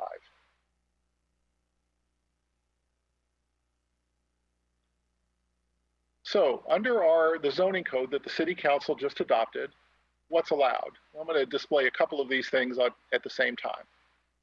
So under the zoning code for your required parking, you can park a motor vehicle, an operable motor vehicle, on a garage apron, so that's the section in front of the garage, a driveway, or in an adjacent side yard with certain conditions. So that's what you can do if you own one of these substandard properties with a short driveway or a too small garage. And motor vehicles, for purpose of the zoning ordinance, does include a trailer on which an RV is stored. So for example, in your driveway, you can have a motor vehicle like a Honda Civic, and then right next to it, you can have a trailer with a camper on it, for example. And the reason for this rule is because the city has determined that we'd rather have your trailer with a camper on it on your private property as opposed to on the street, taking up 1.5 or 2 parking spaces.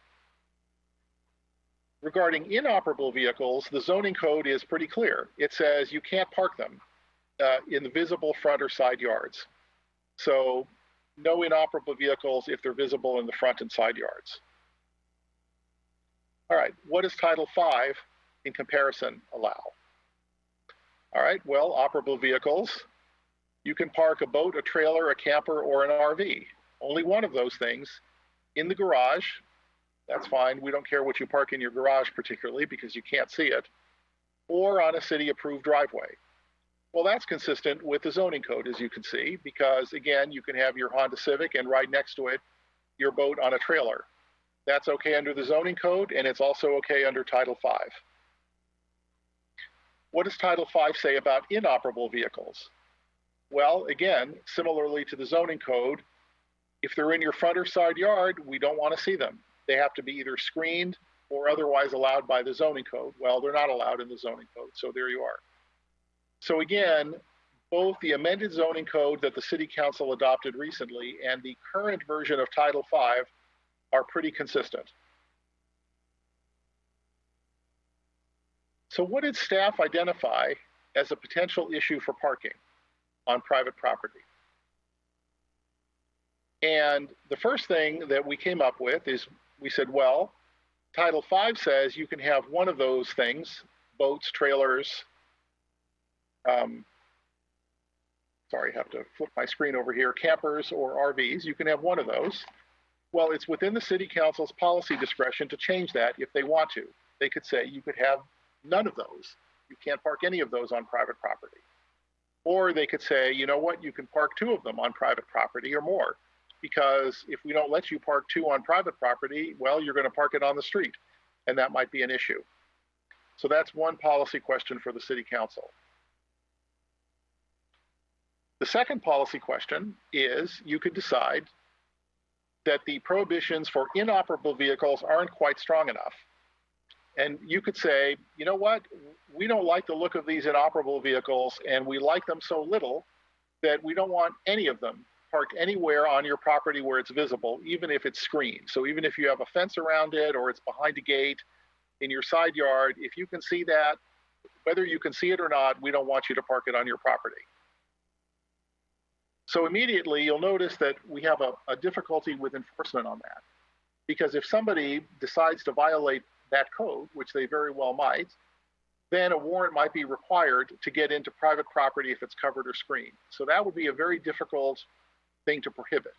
That's the reason why the code currently says we prohibit inoperable vehicles, but if they're screened, then you can put them there. And we don't want to be going behind those screens without a warrant. So those are the really the 2 issues that came up when we were reviewing the code as to possible changes the City Council could make. Either change the number of allowed boats, trailers, campers, or RVs from 1 to something different, or prohibit any inoperable vehicle parking. But again, there's some enforcement problems with that. So related to this, and sort of the final topic in parking, has to do with the question of, we'll just call them tarps or coverings. And this has come up on a number of occasions. So the question is to cover or not to cover. And the reason why that's a question is because the city actually can't uncover vehicles on parking property without a warrant to determine just if they're operable or if they have a current registration. So that's the conundrum. And I suppose it's possible that people in the community may have differing views about what's less attractive. Some people might say, well, you know, if you have that old inoperable car that you've always been waiting to work on, frankly, it's a good looking car. I'd rather look at that than a tarp. But other folks might have the opposite opinion. They might rather look at a tarp than your old inoperable jalopy that you're never going to get to. So there's a couple of difficulties with saying we're going to prohibit tarps to cover vehicles on private property. but it is a policy option for the City Council, and we could certainly explore it. So that concludes the parking topics that we think are worthy of some discussion under the Title V of the code. But there are just a couple of other things that you might want to consider. One of the suggestions that our staff made, which we thought was a great idea, is to prohibit feeding of wild animals. And this has become a public nuisance in some areas, especially the downtown, where you have individuals that may be associated with some businesses feeding pigeons, and they create a public nuisance. So that's something that I think the council should definitely consider exploring. The other thing that staff recommended, both building department and code enforcement, is some wording amendments throughout the code to conform with state law, and those are reflected in the draft that's attached to your staff report. And unless you have questions about them, I'm not going to go over them in detail right now. So what are the next steps is we're looking for some direction, and particularly on those two issues, parking and tarps. And then we would be ready to introduce and adopt amendments at a subsequent meeting. And the schedule at the moment anyway remains on track to complete all 11 chapters, hopefully by 2021. If we complete chapter 5 in the next month or two, we'll be a little less than half done, and the other chapters should come in due course. So that concludes my presentation, and I'd be happy to answer any questions. Thank you very much. Thanks, Mark. Thank you, Mark, for the presentation, and for the public as well. It's also that one of the things the council had tasked the city attorney was going through each of the chapters in the municipal code, and again, reviewing them, bringing them up to date, making sure they're consistent with the other chapters, and so they all flow and are in sync. And I appreciate that. Do we have any questions of Mark's on specifics to his presentation that he gave? Get hands up there. Well, I think a lot of us probably have comments. So why don't I go circle? Why don't I start? Well, I see Linda has her hand up, and then I'll just call on each person because I think everybody may have something, right? So first we'll go to Linda. Yeah, I have a question, and then I guess then you're gonna do public comment, I guess. But my question, Mark, is I guess it would help to have numbers. So I appreciate you bringing this to us because I know it's been an issue that has come up. But one thing I don't know is how many complaints you get about each area. So for example, like the trailers, people who have boats, I am not aware of the extent of the concerns. And I think it would help drive the policy decision to know how many complaints are we getting to enact a new policy. I'm not sure if you know, but that's one of the questions that I have. Well, that's a good question. Sorry, we're having an audio difficulty. That's a good question. I don't actually get any complaints. Those complaints all go to the code enforcement department, and they're tracked and logged. So I don't have an answer to that, but it was apparently enough of them, or complaints were sufficiently persistent that the code enforcement officers sort of put this on their list as something that they're that they occasionally, or at least more than occasionally, encounter. So we can certainly provide some sort of breakdown of that information, perhaps at a separate session regarding the operations of code enforcement. But I understand you make a good point in that it'd be interesting to know what the data is before sort of deciding what, a policy decision. What I can tell you is that in past years, before I got to the city, actually, I had heard that there was an effort to reduce or eliminate the number of RVs parked on private property, and that was met with, I will just say, a great deal of community consternation. Some of the council members may know about that, and so I'm speculating, but that's probably the reason why Title V says you can have one of them. Okay, yeah, that's, will this be like the chapter 4 where you say, where you're gonna bring this back? This is just an introduction and then you bring it back again for more comments and then I think it comes back the third time for a vote? This is informational. I'm looking for any direction the city council has tonight. And then at the next meeting, we would bring the ordinance back for introduction. And that's another opportunity for the public and the city council to comment on the ordinance. And then if there are comments, we could bring it back again if there are major revisions, or if minor revisions, those revisions can be made, you know, at the time and it can be brought back for adoption. But there's at least 2 more meetings to answer your question. Okay, so Mayor Medina, I'm not sure if you want to just limit questions to the items that City Attorney Zafrano is proposing for now and then public comment, or do you want me to ask all my questions now? Well, what I thought is maybe we do any quick questions. I'm seeing that we do have one member of the public that wishes to speak. So, you know, okay. I'm free to do it. If we want, we can take the member of the public, if that's okay.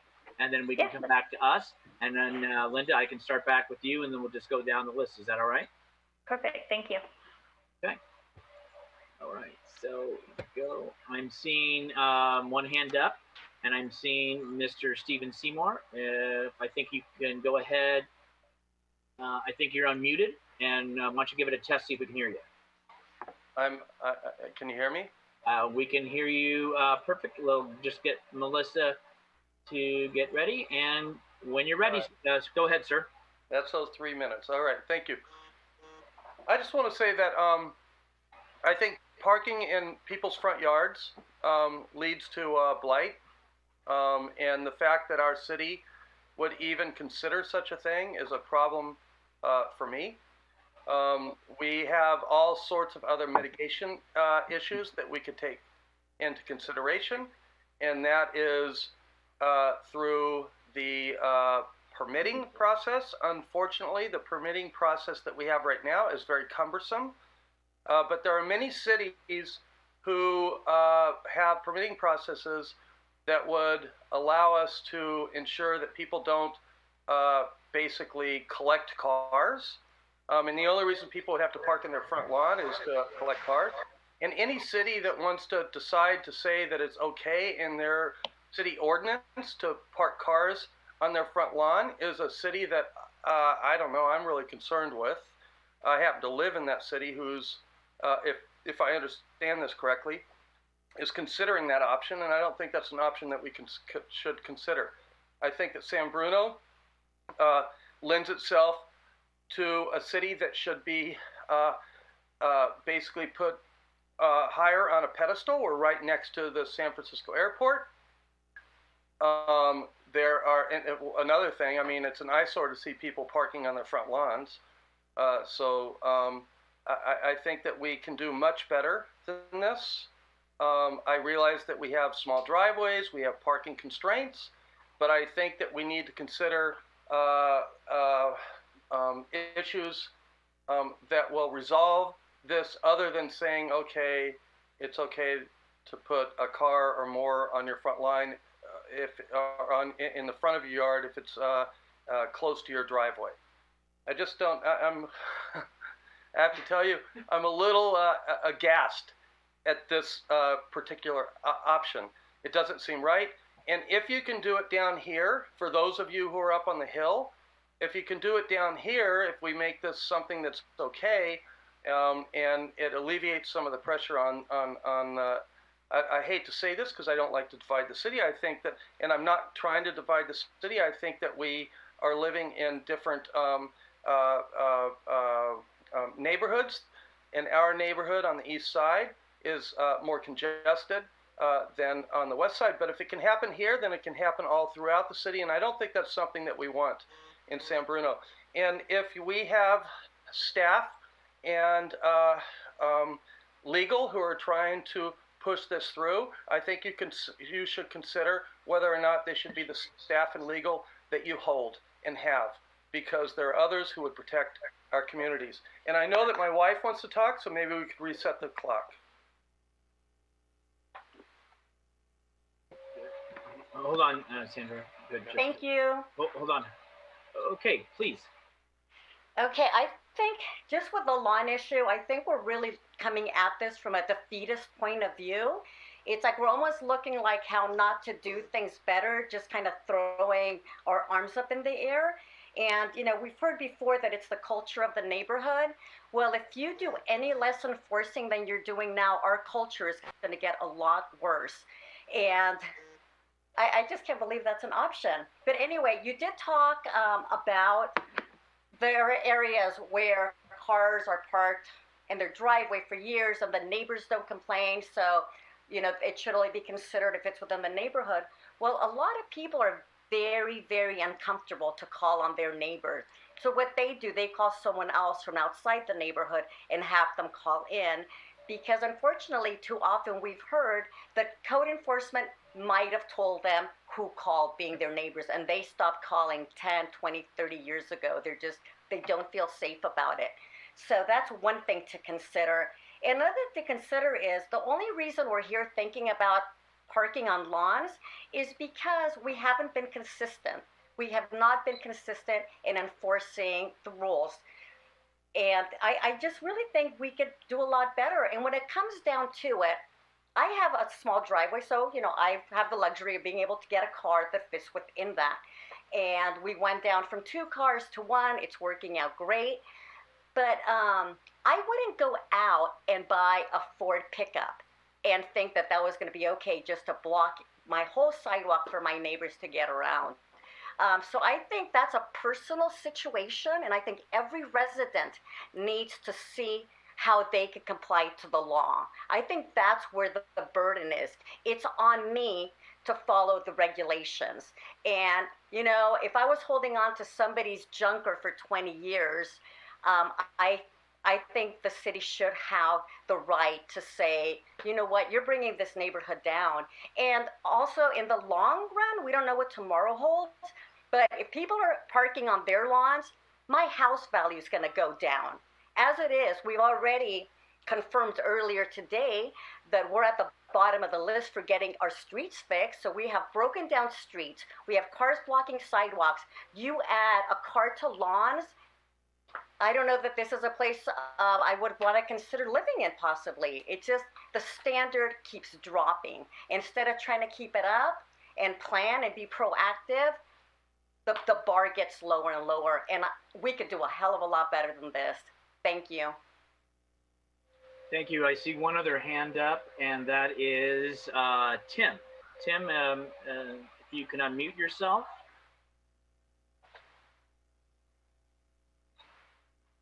There you go. Tim, you've been unmuted, and the clock will start when you begin. Good evening, Mayor Good evening. and Council, and everybody else out there.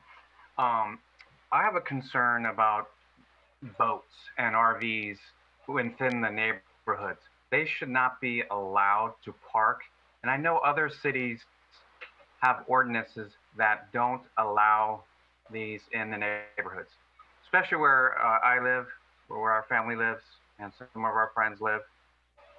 They're very impacted when a boat, RV is parked in the neighborhood. And you know, they only use these vehicles, do not move, because they're recreational vehicles, they're seasonal vehicles. They're only used maybe 2 or 3 months out of the whole year. So that is a very big concern. And plus, you know, and then Huntington Avenue between, we'll say Florida and San Felipe. There are people like to park their boats there and let them sit there for weeks, for months. And there's no enforcement on that at all, unless somebody calls it in. So I would like to see, and that's impacting the neighborhood too. Everybody uses that area to park, that lives on that strip of road. So I would like to see that, you know, cleaned up and enforced. And also to reiterate, blocking the sidewalks. And that is a big issue regarding, you know, blocking the sidewalk for pedestrians, have the right of way. That's what the sidewalks are made for. People, have in strollers have difficulties getting around. It's a safety issue. They have to go into the street to get around the vehicle. So that is another concern, and I'd like to see better enforcement that change the culture of the city. I know it's not easy to do, but I would like to see that changed and see a better improvement in our neighborhoods. Thank you very much. Thank you, Tim. I'm seeing no other hands. Unless the city clerk sees something I don't, then we're going to go ahead and end any public comment and bring it back to council. As we bring it back to council, I just want to clarify for all of us is that in reading the staff report, I did not see, or unless I overlooked it, my colleagues can correct me, that it was proposing for somebody to park on their lawn in the front. So I'm going to ask the city attorney to, and I'm sorry, colleagues, I just kind of want to address that because that's not what I kind of was reading. So I want to make that clear. I also want to make clear the process. This process is for guidance, and this process is for feedback from council. So our legal counsel or our city manager does not make policy, the council does. But they do have to bring it to us after getting staff's input and give us what they know, and we give them direction to how we want to see it molded. So to feel that somebody is pushing their desire on us, I don't think is fair to us or fair to the others, because really we're here giving that direction, and that's what they've come to. And so what we direct will be drafted. City Attorney. Yes, Mr. Mayor, thank you. So, gosh, I sure hope I didn't give anybody the impression that either the staff report or the presentation or the PowerPoint or anything that staff is suggesting suggests that people can park their cars on the lawn. The answer is that they can't do that now, and there's nothing in the proposed changes to the ordinance that they would be able to do that. And I know that the city manager has a little bit of detail regarding the amendments to the parking code that were adopted by the city council that deal with parking in the front yard area in order to move those vehicles off the street. Sure. Thank you, Mark. Your feedback. All right, I think we're better. We're not.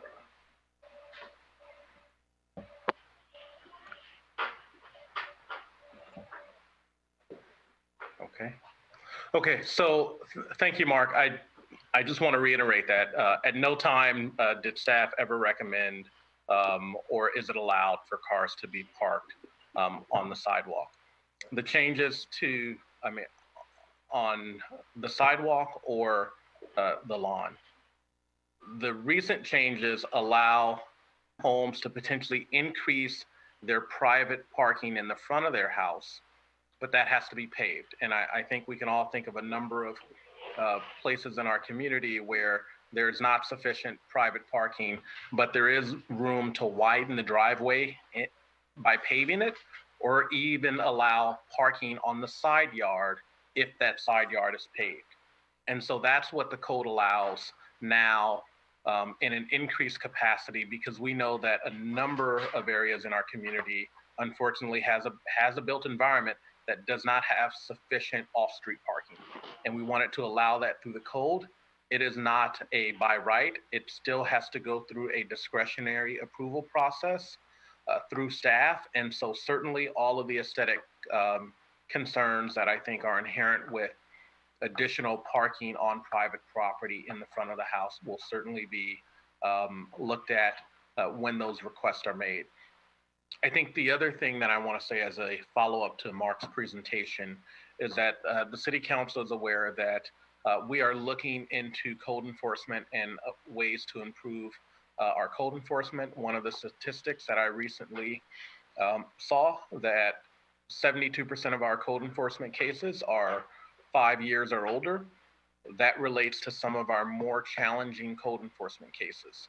And so what's before you tonight are changes to Title V, really along the series of the municipal code chapter changes that we're going through, beginning at Title I, going all the way through the end of the municipal code. And so a lot of the changes that Mark talked about are really for consistency's sake. But know that staff is doing a deep dive in looking at how we handle code enforcement.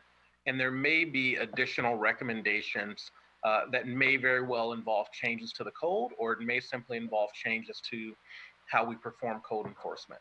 And so I just want council to know that, and that really wasn't the thrust of tonight's conversation. The thrust of tonight's conversation was to keep with this process of going systematically through the municipal code and make adjustments for consistency and get feedback from council on anything that you feel that we should be looking at. Okay, appreciate both. I just wanted to clarify that. I hope council understands, because I don't want anyone to get that impression that the standard is dropping and we want people to park on their lawns. I don't think that's what staff's insinuating. I don't believe the council wants to see that either. So with that, Linda, did we want to go back? Did you want me to go back to you, or would you like me just to go around? I can hit on everyone, whatever you wish. Oh, you can go. I can wait. Go ahead. Okay, so I'm just gonna I can just see everybody here, so I'm just gonna go down the line. So Marty, I see you next to me on the screen. So why don't I have you, and then I'll just keep going down the list. We don't have to raise hands. So I think the little bit of the confusion there for the lawn parking. The council did approve the allowance of yard parking, and that was all shown with pictures. So maybe on the next phase that we could bring some photos in that showed what that additional parking area would include. I think that would eliminate some of that confusion. For the, I'm going to try to go in order here. For the change in the number of boats, trailers, campers, it's currently 1. Is that correct, City Attorney? That is correct. Right. I'm fine with it remaining the same. I think I've seen there's more of a problem with inoperable vehicles than in quantity than more than 1 camper, and there's no need to change that. I'm happy with that. Mr. Mayor, do you want me to continue going through the list, or we want each person to kind of take a shot at each item? Mark, would it be better for you if we just go through the? Yes, Marty, why don't we go? So we'll have to go back and forth. So yeah, please, if you don't mind. Okay. Thank you. Sure. It wasn't noted, but this question I do have is the tightening up on vacant properties. There are a number of them that have remained in a certain degraded state. I'm looking at, I believe it would be codes 524 and 526 to have those kind of match each other a little bit better. I remember when a lot of properties were being foreclosed and the code enforcement department had to arrange an agreement with the property owner to have somebody maintain those properties, if I'm correct. I think that's something that we should be doing with these vacant properties that are in high visible areas on El Camino, where the weeds just get to be super high, and then eventually somebody has to go out there and code enforcement gives them a notice and they cut it. But those vacant properties should be on a maintenance program. That was similar to the abandoned properties for the foreclosures, if that's my comment. I'm in favor of making sure the inoperables stay off driveways. I don't think there's a place for them. They should be out of view entirely. And those vehicles that need to put a tarp on for a temporary basis, that's understandable, but to leave a vehicle in a driveway with the tarp on, and now we can't tell if it's actually operable, I think maybe perhaps the solution there is to have the license plate displayed with that type of tarp so that it could be determined that that vehicle is operable or inoperable without having to get a search warrant. My last question or clarification is for feeding of wild animals. I'm going off the presentation now. Does that include feral cats? If I may, through the chair, Mr. Mayor. Yes. We've looked at a couple of different ordinances. I know staff had a couple of suggestions about what animals would be included, but we can bring back that depending on the city council's direction. Right. There are a number of people that actually try to save these cats. I have a bigger heart for the kitties than for the pigeons. So I think getting some feedback, and there's a couple groups that could be contacted that can give you actually what they're trying to do. I think they're also trying to catch them and trying to find homes for them. So one way to get them to you is to actually feed them.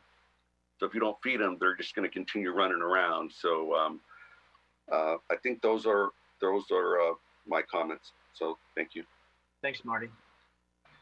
Any things you want to say back, Mark, or should I go to the next? All right, let's go to the next. Linda, I see your hand up. Why don't we have you next? Okay, thanks. You're welcome. So I have a couple of things.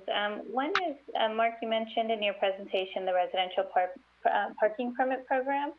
I was just wondering if anybody has signed up for it. I don't know the answer to that. We can check with Public Works Director. That's the department that is in charge of operating that program. Okay. I think if we can get that, and then the numbers I mentioned earlier around the campers and like how big of a problem is that would be great. Since we're approving all of 5, I wanted to go to page 94 in the packet. It's section 5.08.040. The administrative fines, it says that the amount of the fines imposed pursuant to this article shall be set forth in a schedule of fines established by resolution of the City Council.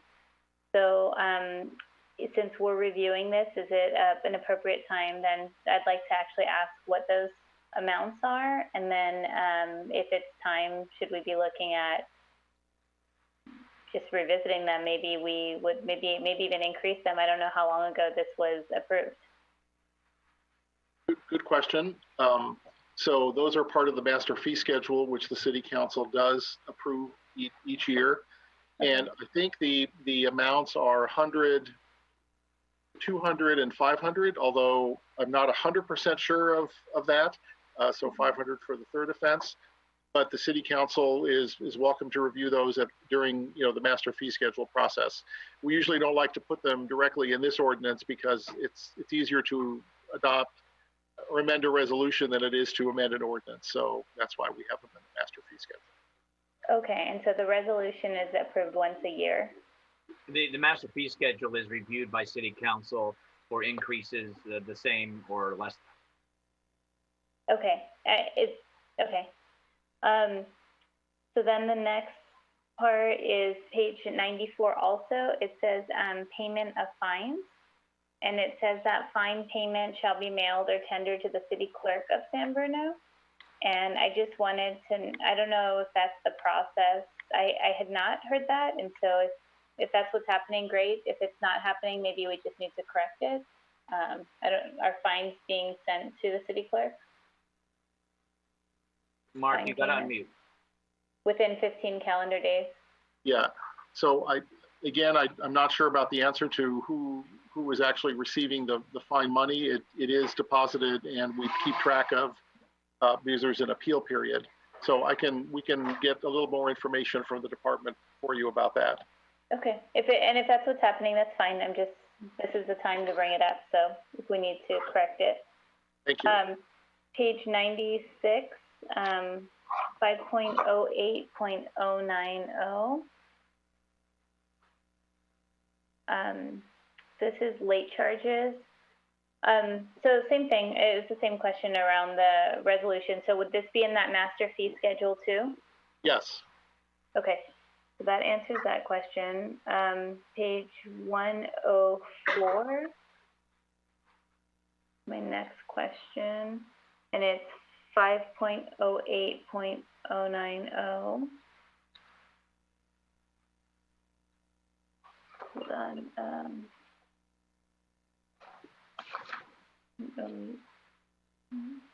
220, the abatement of the nuisance. So this said that the deadline is stated in the city council's resolution. And so I guess my question around the abatement is, I'm imagining that that's not part of the master fee schedule. This is a separate resolution, and how can we review that? Because I know some of these abatements have been going on for a long time, and I'm wondering if the city council will have an opportunity to shorten that period of time. So this is probably worth taking a quick look at, but I think the resolution that's being referred to here is the resolution that the city council would adopt in the event of an abatement. So for example, there aren't abatement resolutions that are just pending and waiting to be used. Mm-hmm. It's a resolution that's adopted in a particular circumstance when an abatement is required. Okay. Because in order to have an abatement, you have to go to court. You can't enter private property without a warrant or without some sort of court order. So what's happened in the past is that there's been a problem on the property, the city goes to court, we get an order. In the case I'm thinking of, the gentleman appealed, there was a resolution that says, resolution to abate it, and then he didn't abate it. So then the city had to pay to abate it, and then that amount has been recorded now against the property. So that's usually how the process works. Okay, so could we get an update, or can we actually get a copy of the resolution? For that particular situation? For 5.08.220A? Yeah, I'll see what I can find on that. Thank you. Okay, great. That would be great. The next section is page 1. For page 116, the section in regards to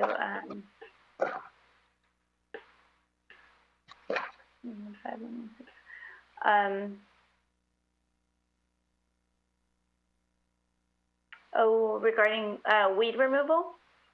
I'm just curious. I don't know. I mean, again, this is new to me from a municipal standpoint, but as far as the sidewalk goes and the weeds on the sidewalk, I know we have some weeds right now that I will get to, but in some areas it just looks a little in dire need of some TLC. And I'm just wondering, is there anything that we can place in here or anything that would already cover this section? Because I do think that some owners have just completely neglected the sidewalk, and I admittedly am one of them for the time being, and we will be weeding it. But I mean, there's some that have just been kind of out of control for some time. So that's an interesting question. So remember, this title deals with things on private property, not on public property. So weeds in the sidewalk are on public property. And the provisions of weeds in here are really designed to address not just nuisance conditions, but mainly fire hazards. Mm-hmm. But with respect to weeds in the sidewalk, there's another section of our code, which is in an upcoming chapter, I'm sorry, I can't remember which one it is, that talks about the requirement for adjacent property owners to maintain the sidewalk in front of their homes. Yep. Right. So I don't know that the city has enforced weed abatement on sidewalks under that particular section of the code. So is it, I think just to make sure that they're cohesive, is this a good place to place it where it would balance it out as a nuisance? Or would you recommend waiting till we cover that code? And I don't know if we're gonna cover that code because it sounds like that's a whole different section. Yeah, it's a different title. It'll come to eventually, hopefully soon. Okay. Yeah, okay. But I would recommend not putting it in here because we want to keep this just a private property. Okay. Okay. I think it's page 136.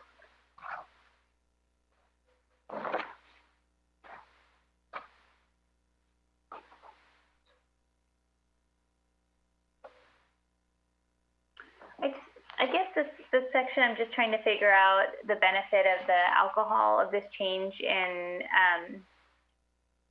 it's under the definitions, the deemed approved activity. Is it essentially, is this grandfathering in these commercial activities?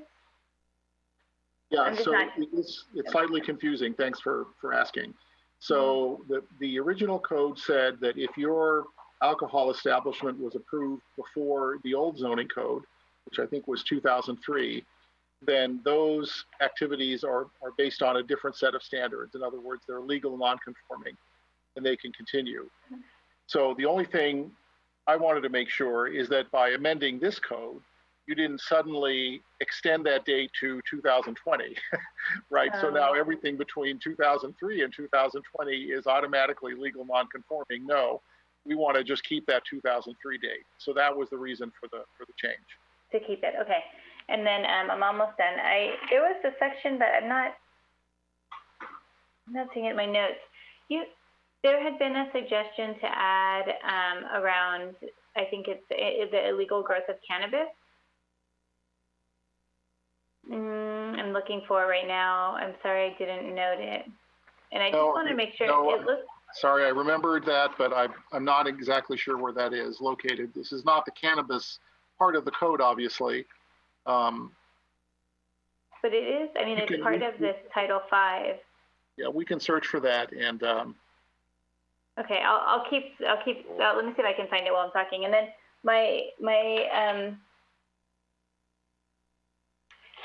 I guess another question is, would it be possible, and I guess the problem would be from an administrative standpoint is how you actually enforce it, but I'd be curious to know if it would be possible to somehow add, if we're talking about, individuals who can have cars, the number of cars or inoperable vehicles, is there any way to add to the definition of nuisance people who are parking their cars to go to the airport? If it can be proven that that's in fact where they're going? I know that's been a pretty big complaint. Yeah, so that is a difficult problem to solve, and it's a problem that is, I think, best addressed by the residential permit parking program. That's sort of exactly what that's designed to address, where there's an influx from an external source of individuals parking and taking up street parking that should be able to be used by the neighborhood. The difficulty with having it in this title or any other title is, again, this is private property only, not public property. But the difficulty is, yes, of course, with respect to enforcement, it's not a nuisance if the same car. I mean, we're not going to be able to find out why are you parking there.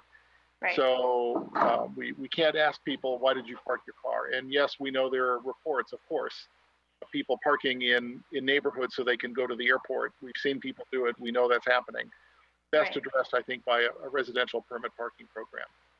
Okay, and then we'll find out how many people have actually gotten that at the next meeting, right? Or whenever this comes back to us. Okay, and then I found it. It's on page 92, at the bottom of page 92. And it says, well, I won't read it all. I'll wait for you to get to it. Yeah.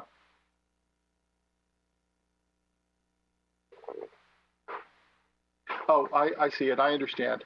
Yeah, so this was added to be consistent with new California laws having to do with building and plumbing codes.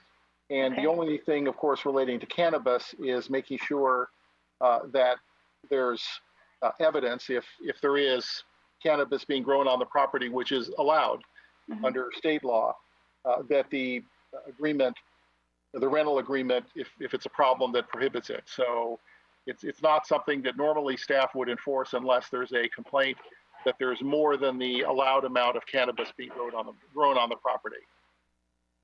Okay, that helps. Thank you. And then just one more suggestion is regarding the inoperable vehicles. Would it be possible, and again, I don't know, would it be possible to have inoperable vehicles register with the city and pay a fee?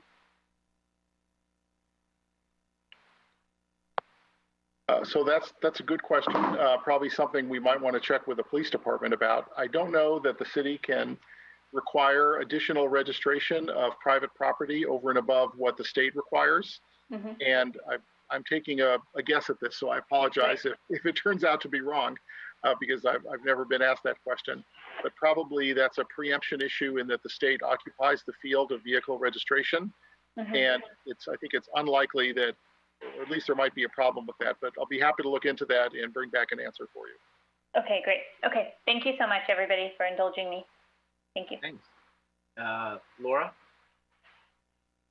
Hey, I think just on that point, I think that, and I know you haven't gone through this process before, a lot of these things, Councilmember Mason, but I think sending an email to Mark prior to these meetings, because I think you have a lot of great questions, a lot of good details that he might be more prepared for some answers, or at least be able to give you some of these answers.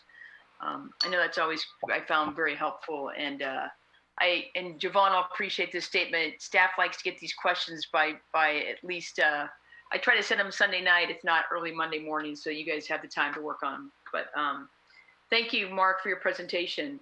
I'm a very clear no on allowing additional boats, RVs, or trailers on somebody's property. I think the more we allow, the more the residents go out and buy. And I understand the need. It's expensive to store a boat or a trailer somewhere else. And if you happen to have the few properties in San Bruno that have the luxury of being able to have a nice wide space to be able to store that, that's great. But I think it's more of an eyesore to see more of that on your property.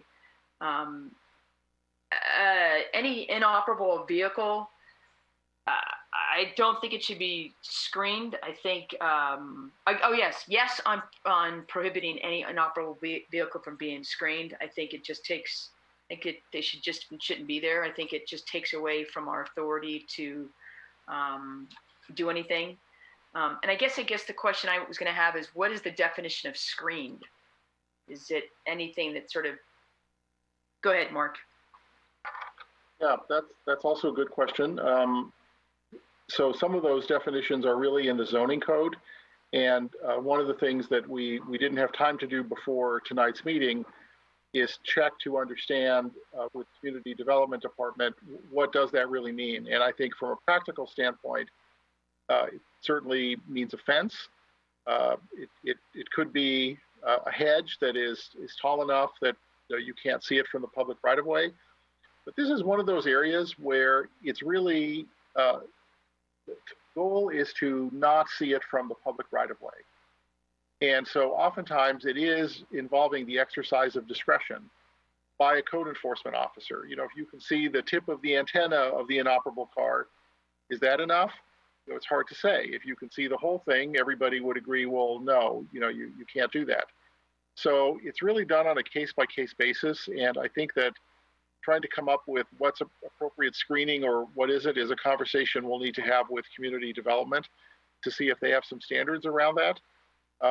And so I understand your desire to basically say no to inoperable vehicles, whether they're screened or not.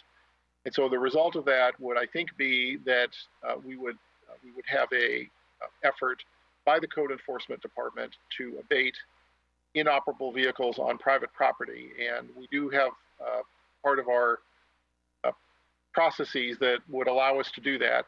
It's an involved due process because you're essentially taking away somebody's private property. And so other cities have done that at some significant expense. But that is something that the city can do from an operational standpoint. It's a matter of time and resources. So if we do put that in the code, I think it's important to understand that we need the staff will need the resources to engage a program to abate those vehicles on private property. I mean, the other problem is I've seen several vehicles now. There's one up in the Glenview neighborhood. There's one up in fact, in the backyard of the house fire on Rosewood, of these inoperable vehicles. And I would hate living next door knowing that you've got a vehicle parked in the backyard.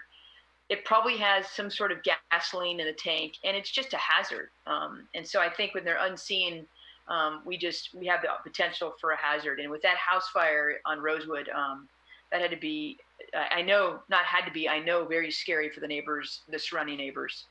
Tarps, I think it just creates another problem in the community. I think the tarp looks good for about the first month, and then the San Bruno winds and the elements tear it up, and before you know it, it's just shredded tarp. And I think that just, again, and it leads for more problems when you can't see what's going on. But, you know, I mean, the goal here, and I think, I know for the few residents who spoke, we want to be proud of our city. We want it to be a beautiful city. We don't want something where we allow for people to just leave inoperable vehicles on a driveway somewhere where, you know, the weeds are growing underneath the tires and underneath the vehicle. And it just, it's unsightly. And that's not a neighborhood that I want to live in. Thank you. Michael Salazar. Thanks, Mark, for the study. I think we're doing really great on revisiting all these things and getting everything aligned with our zoning and getting the municipal code up to date. So really appreciate you staying on task with this. I had, I'm looking in the report on the definition of inoperable vehicle. And I noticed one of the conditions that could define an inoperable vehicle is lacking a current registration. And there are, the DMV does allow people to register a vehicle as non-operational. It doesn't mean that it doesn't run. It just means that they are not planning on using it on the road, and they don't get a new tag, and they are still compliant, basically, with the state regulations on the vehicle. So if we designate those vehicles that are basically compliant with the state as inoperable as well, based on this definition, would those then also run afoul of our ordinance and being able to have those in a driveway? Yeah, that's an interesting point. And what we want to try to figure out is what is the issue that we're trying to solve. And clearly, it doesn't matter to anybody who lives in the neighborhood or any member of the public whether the vehicle has a tag on it that's expired or not expired, right? That's not the point. The point is the appearance of the vehicle and the fact that vehicles that are not operational are more likely to appear as a public nuisance. That's what we're trying to get at. So the fact of are they registered or not, or do they have a certificate or don't they, is probably not the way to address the blight of inoperable vehicles. But that is something we can look into and talk to the police department about. We did discuss these sorts of issues with them regarding parking on streets, which is another topic, because there the registration has to be expired for more than 6 months before you can tow the vehicle, as I recall. So there are lots of restrictions in terms of towing vehicles, and you can cite them, but then people don't pay, and then so what? The vehicle is still there. So if we really want to address the problem, it's really the appearance of it, or saying that you can't have these on private property. But I'll look at that definition and look at the non-operational registration to see if that's something that we can look at. Yeah, and it's curious that aesthetics becomes an issue here, because I can have a really nice looking car with no engine in it. It's inoperable. And I can't use it. It's sitting there just taking up space. But if it looks nice and nobody complains about it, then it's okay. Exactly. Versus I could have just an old rust bucket that's my daily driver, and it completely deteriorates everybody's property values, but it runs and I drive it every day and it's parked on the street, and then that's okay. So that's where I kind of have some problem with this, where we're trying to define these things based on a problem, And I understand the problem is that there are some ugly cars that don't drive that people have complained about. But at the same time, if we do this blanket sort of statement, is that anything that doesn't run can't be there.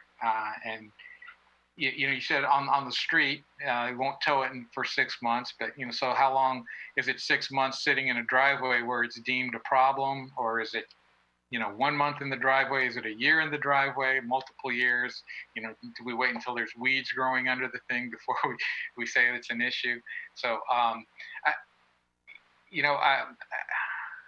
I feel like we really need to have a little bit more definition and guidance for people to know what is appropriate if we are going to make any changes. I mean, I think right now there's enough in what I'm seeing here where we could definitely, with complaints from enough neighbors, take action on some of these things. So I don't know that we need to necessarily change a lot of that. And then just regarding tarps, I mean, are we using the term tarp and car cover interchangeably? Because again, that could make a big difference, right? You could have a very nice car cover on a very nice car parked out there, and do that now. Those cars now get categorized along with the ones that are using tarps to disguise, the fact that they're junk. Right. You put your finger on another problem, a potential problem with saying we're going to eliminate all tarps is how do you define that? And you're right, Council Member Davis indicated that tarp or whatever it is or cover might look good in a certain period of time and maybe not later. So we do have parts of the nuisance of Title V that talk about things that are dilapidated. So that's a word that's used, and obviously that's a judgment call. So that's a situation where if the tarp or cover, whatever it is dilapidated, we could say, no, you've got to get rid of it. But the answer to that isn't going to be, we're going to take your car from you. The answer is you're going to get a new tarp for it, right, or a new cover. So it's the potential penalty has to match what is it that's creating the nuisance.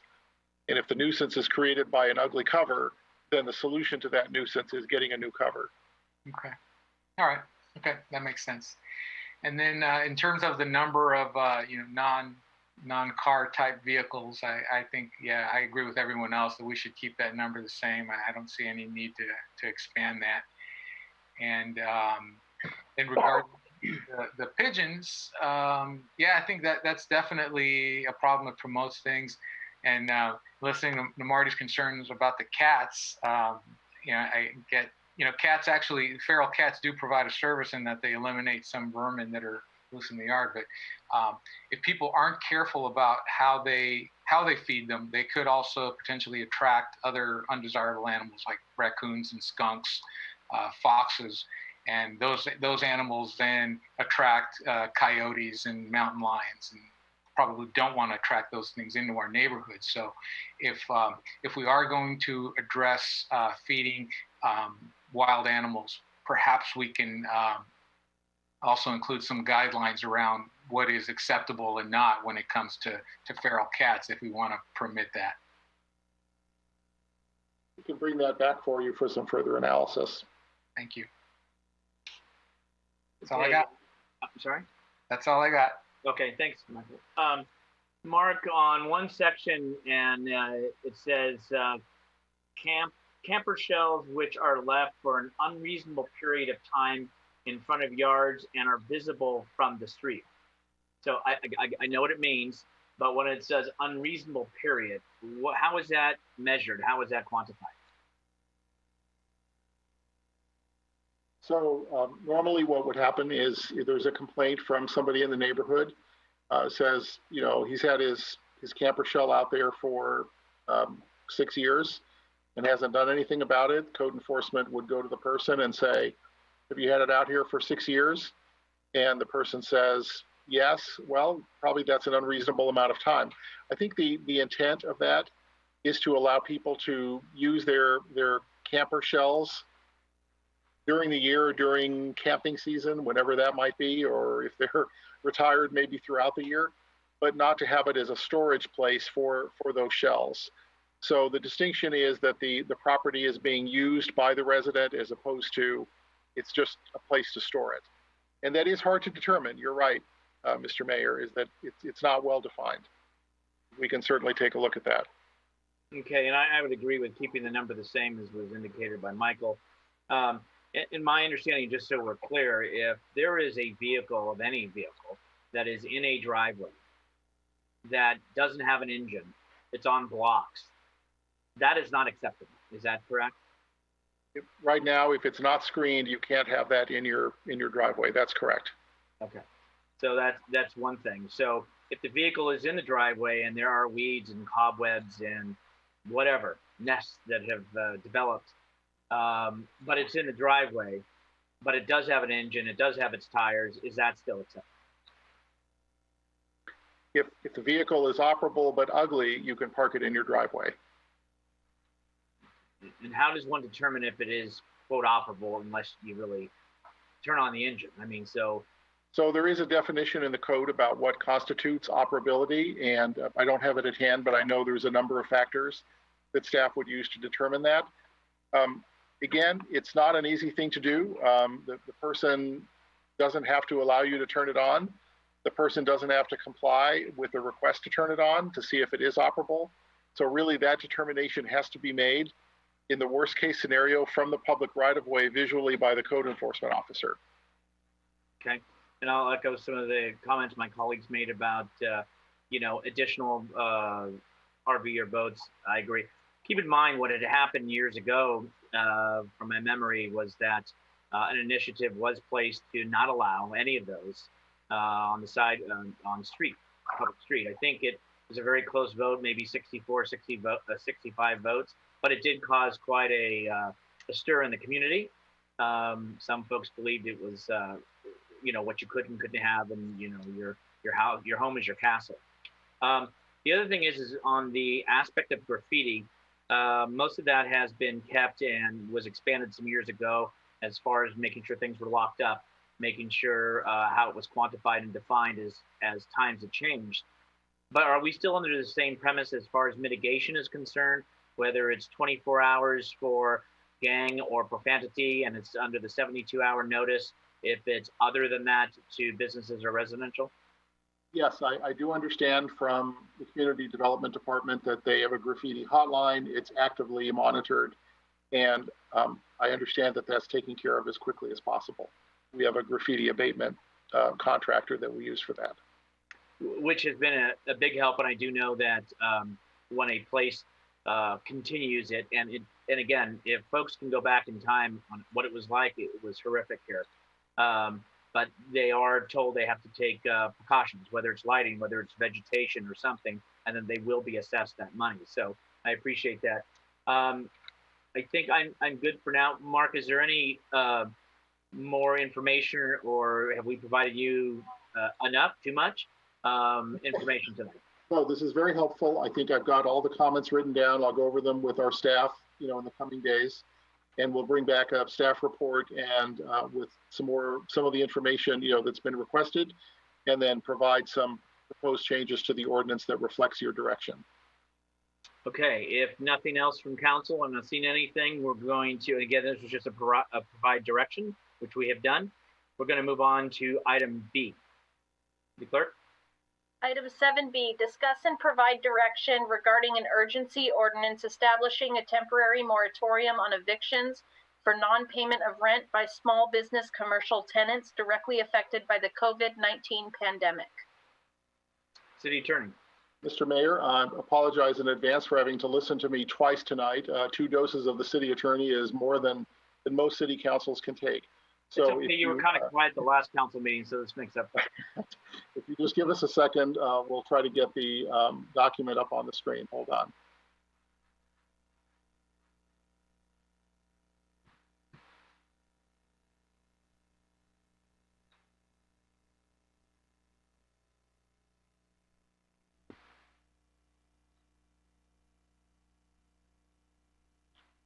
All right, is everybody able to see that?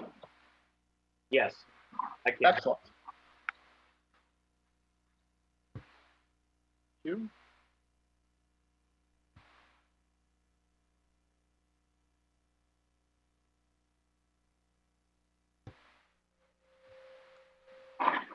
Okay, so our last conduct of business topic is discussion and direction regarding commercial eviction urgency ordinance. So here's our agenda. We have a little background. We're going to talk about the policy rationale for such an ordinance, briefly discuss the legal basis, and then talk about some of the different provisions that such an ordinance might include, and then end with next steps.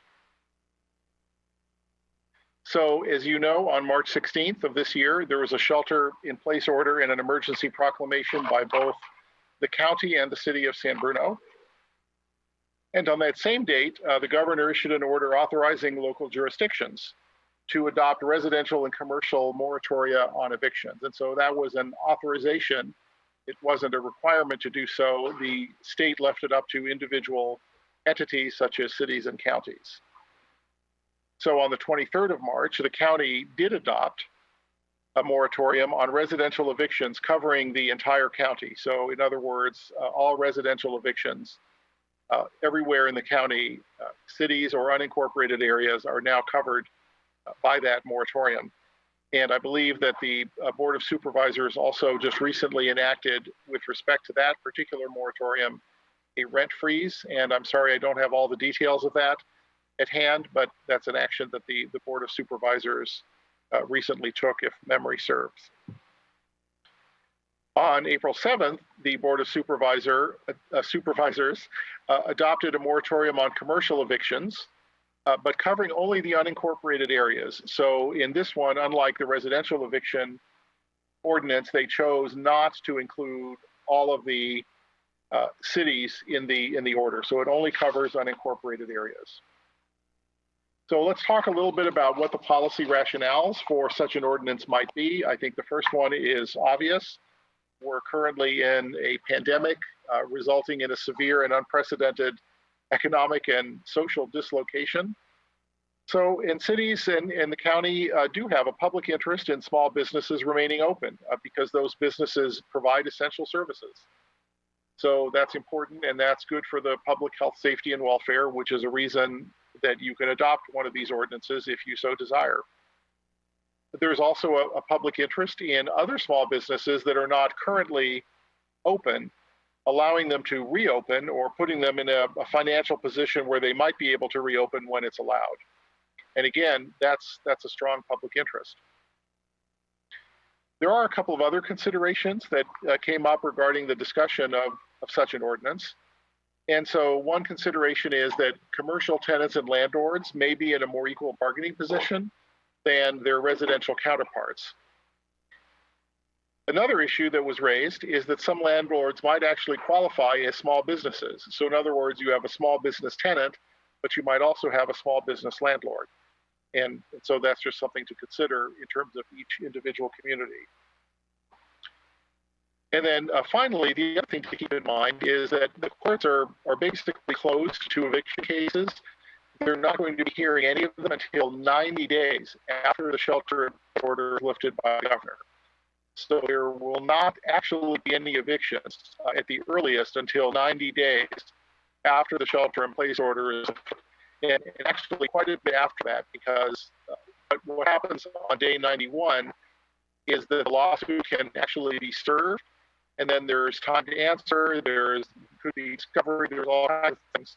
So lawsuits regarding commercial evictions are unlikely to proceed any time in the near future.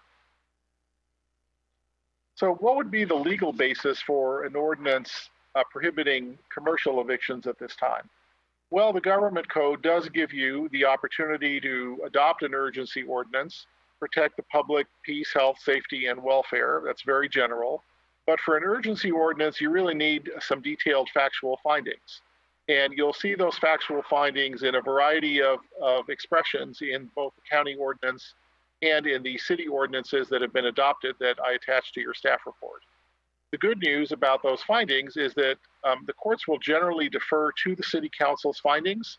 So if the city council says something is an urgent problem, the courts usually aren't going to second guess that, unless there is some sort of overriding either a constitutional or other state law issue that the court identifies. Urgency ordinances, which are adopted at one meeting, you don't need two readings like most other ordinances, do require a 4/5 vote of the council. So we're not asking you to vote on anything tonight, but we are looking for some direction about whether you're interested in adopting such an ordinance. So let's talk just for a few minutes about what such an ordinance might contain. And the basic goal of the ordinance is to prohibit steps being taken toward commercial evictions. Well, what does that mean? And so normally that means that before you can evict a tenant, you have to send them a notice. It's either a 3-day notice, pay or quit, or it's a 30-day notice if that's what's allowed by the lease. It says that we want to evict you based on either non-payment of rent or for some other reason.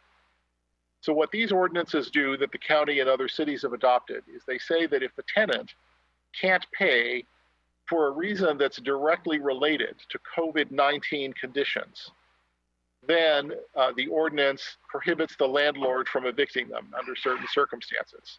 And so you'll see if you look at the ordinances that there's sort of a large number of conditions that might qualify for this. Loss of income, gross receipts, medical bills and expenses. Maybe the business was closed. Obviously, that's going to be a problem. But it has to be related to COVID-19. It can't just be the business was failing before and now it's really failed. And it's not related to COVID-19. And so what this requires, or what these ordinances uniformly require, is the landlord, before they serve any sort of notice, they have to give notice to the tenant that this ordinance exists. And the city or the county would come up with a form for that. And it requires the tenant to document the loss in income or other conditions that are related to COVID-19. So the rent isn't forgiven, it still remains due, and it remains due, however, after the ordinance expires. And all of the ordinances that we've got for you this evening, they all expire on May 31st. And I think that date was selected as the current outside date of when the shelter-in-place orders might be in effect. It's certainly possible they would be extended. And you could extend this ordinance as well if you wanted to, or re-adopt a new one. But the ones that are in your packet are all expire on the 31st. So these are the provisions that are essentially common to all ordinances. So what are some of the differences in the ordinances? Well, let's talk about those. Well, the first question is, what's the definition of a small business? And it's a small business who gets the benefit of the ordinance. So there's a couple of different definitions. There's 3 of them, actually. So the county and Menlo Park and Pacifica say that if you have gross receipts of less than $2.5 million, you're a small business. And the basis for that was because that is the same definition of a small business used by SAMCETA, apparently in the grant or loan programs that they're facilitating. Millbrae decided to say to cover businesses that have gross receipts of up to $5 million. So obviously that would cover more businesses than if it was $2.5 million. And the cities of San Mateo and South San Francisco said 25 million, again, obviously covering quite a bit many more businesses. So the question for San Bruno is, what's the right number? And that's a policy decision for you. And so we did a little research, thank you to the finance department. We've got about 2,900 businesses that pay a business license tax, and a little over 4% have gross receipts of more than 5 million. A little over 7%, the numbers in parentheses are the actual numbers. About 7% have gross receipts of 2.5 to 5, and 16% have gross receipts between 1 and 2.5. So basically what that means is if you said everybody under 2.5 million gross receipts is a small business, you capture everyone below that threshold. So in other words, it would be the 7.1, the 16%, and then everybody that's less than $1 million, which is quite a few of our businesses, as you can tell. So that's one policy decision for the city to make. And don't worry, we'll summarize these at the end, so you don't have to keep them in mind. So the next question is, what's the date that the ordinance is effective? And most of them have made it the date of adoption. But there is an option that we've discussed where the ordinance could be made retroactive to the date of non-expired notices of eviction. So, for example, if I'm a tenant and I've already received a notice of eviction, but it hasn't expired yet, the ordinance could be made applicable to them. All right, what are the other issues that we might want to look at? So the next question is, how much time do you have to pay after the ordinance expires? And again, we have a little variation. Pacifica said basically 90 days. And the other said a total of 180 days, 180, but some of them in increments. So in other words, you get 90 up front and then you get 30-day increments as long as you can prove that you're still having a problem. So that's a policy decision for the city council. You want to go for a shorter amount and then provide increments, or do you want to just say 180 days or something in between? Another policy question is whether the ordinance should have a hardship waiver for the landlord. What does that mean?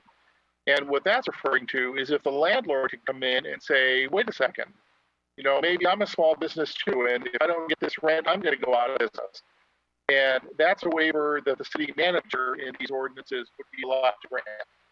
And the county and South San Francisco, the city of South City, said, no, we're not going to put that in the ordinance. And the others did. And I asked, well, why was that?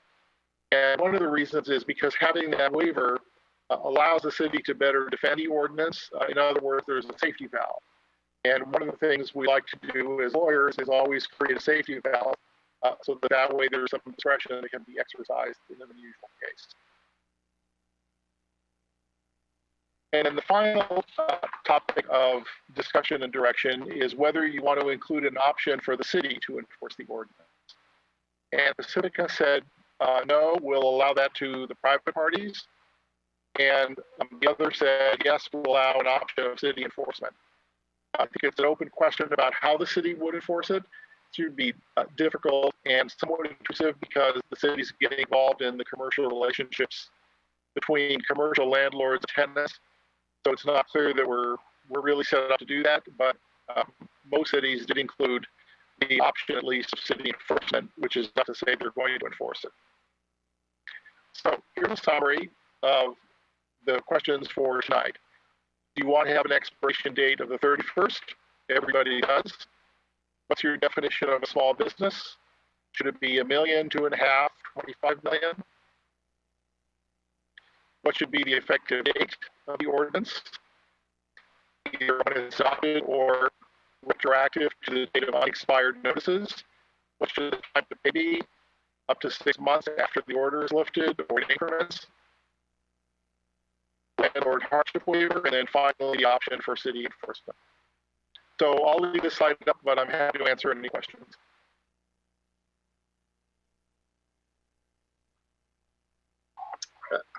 Questions from colleagues?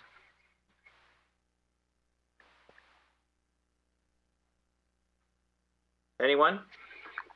Mr. Mayor? Marty, thank you. Yeah. City Attorney, could you discuss like the risk in these different options that we have here? Just kind of go through them and just kind of make us feel a little more certain on how much trouble we can get into or stay out of. Yeah. So the one thing that will probably mitigate your risk the most is to include a hardship waiver for the landlord, to include that provision. It's not really clear to me why other cities didn't include it. I know there are a couple of other cities that are either deciding or have decided in the last day or two, and I don't have that information. But that's important because that means that it's harder for a landlord to do what's called a facial challenge to the ordinance. In other words, the ordinance on its face is somehow illegal or unconstitutional. So that's generally not going to be the case. Discretionary approval that the city or exception that the city can make. In terms of the legal risk overall, I think the county recognized some additional legal risk. It's probably why they didn't apply it to the whole county like they did the residential ordinance. And that legal risk comes from the fact that the residential eviction ordinance is directly related to the shelter in place order. So if you're evicted from your house, well, you can't shelter in place. So now you're in a catch-22, you're violating the order. Whereas a commercial eviction, presumably those folks have a place to live. They're not really violating the order. So I think they looked at that and thought, well, if you're the county, you can take on the first risk. They didn't want to take on the second one. Having said that, most cities on the peninsula are either considering or have adopted this.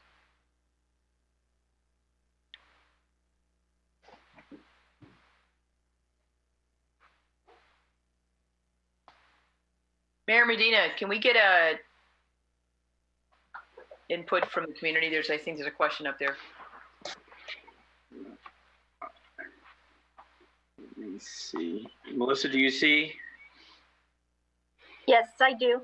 Mark, I'm gonna take away your screen sharing for the moment. Okay.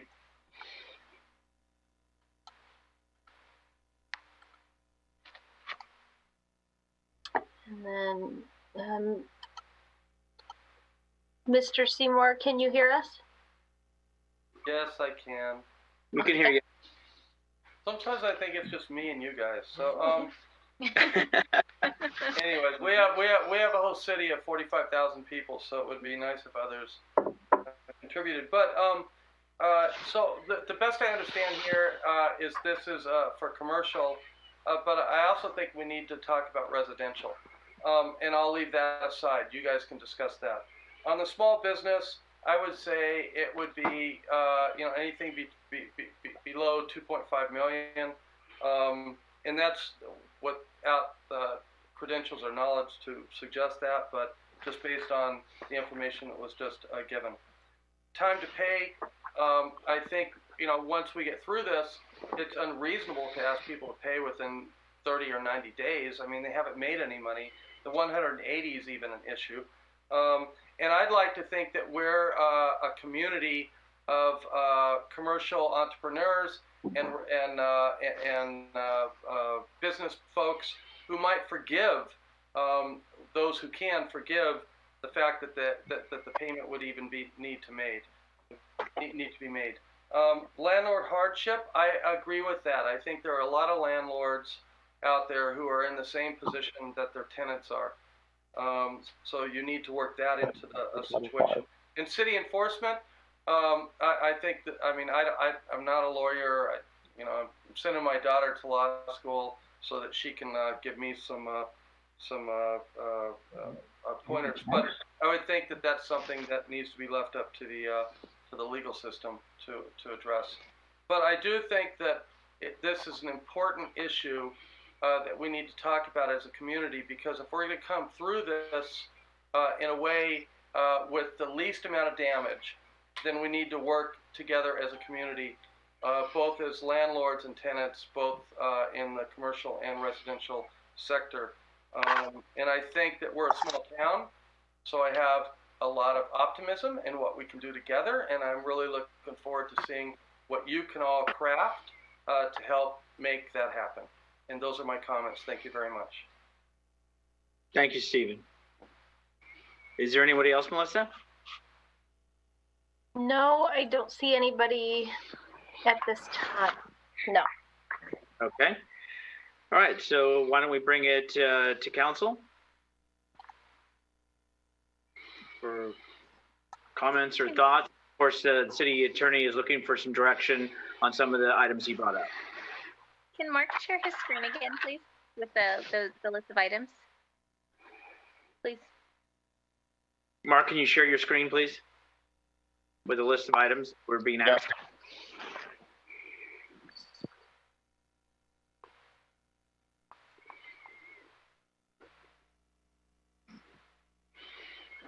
And then Linda, go ahead.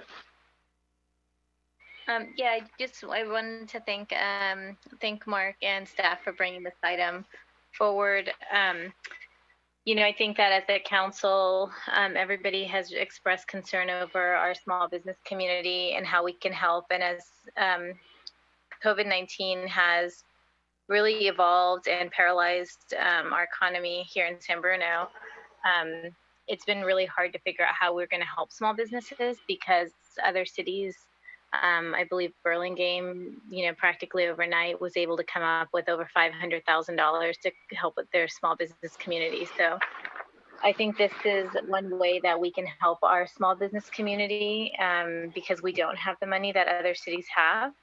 And I think this is really an appropriate step for government to come in and really help its small business community. We're not taking anything from the landlords. We're going to ensure that landlords get paid. We're not requiring, anything to not be paid. We're just saying, hey, we need to give our small businesses an opportunity to get back on their feet. So with that said, I would advocate for a 180-day period. I would advocate for the small business definition to be, I didn't write it down, Mark, but you had a slide where you actually laid out all the different small business allocations. So maybe we can go back to that, but let me go down the rest of this list. Oh, go ahead. There you go. Okay, great, thank you. So, yeah, I would go, I would actually honestly go all the way to the 5 million and under, to be quite honest, because everything is just so expensive in the Bay Area. And then what's the, and then I'm sorry, Mark, if you could go back to your checklist again, just so I hit all of your.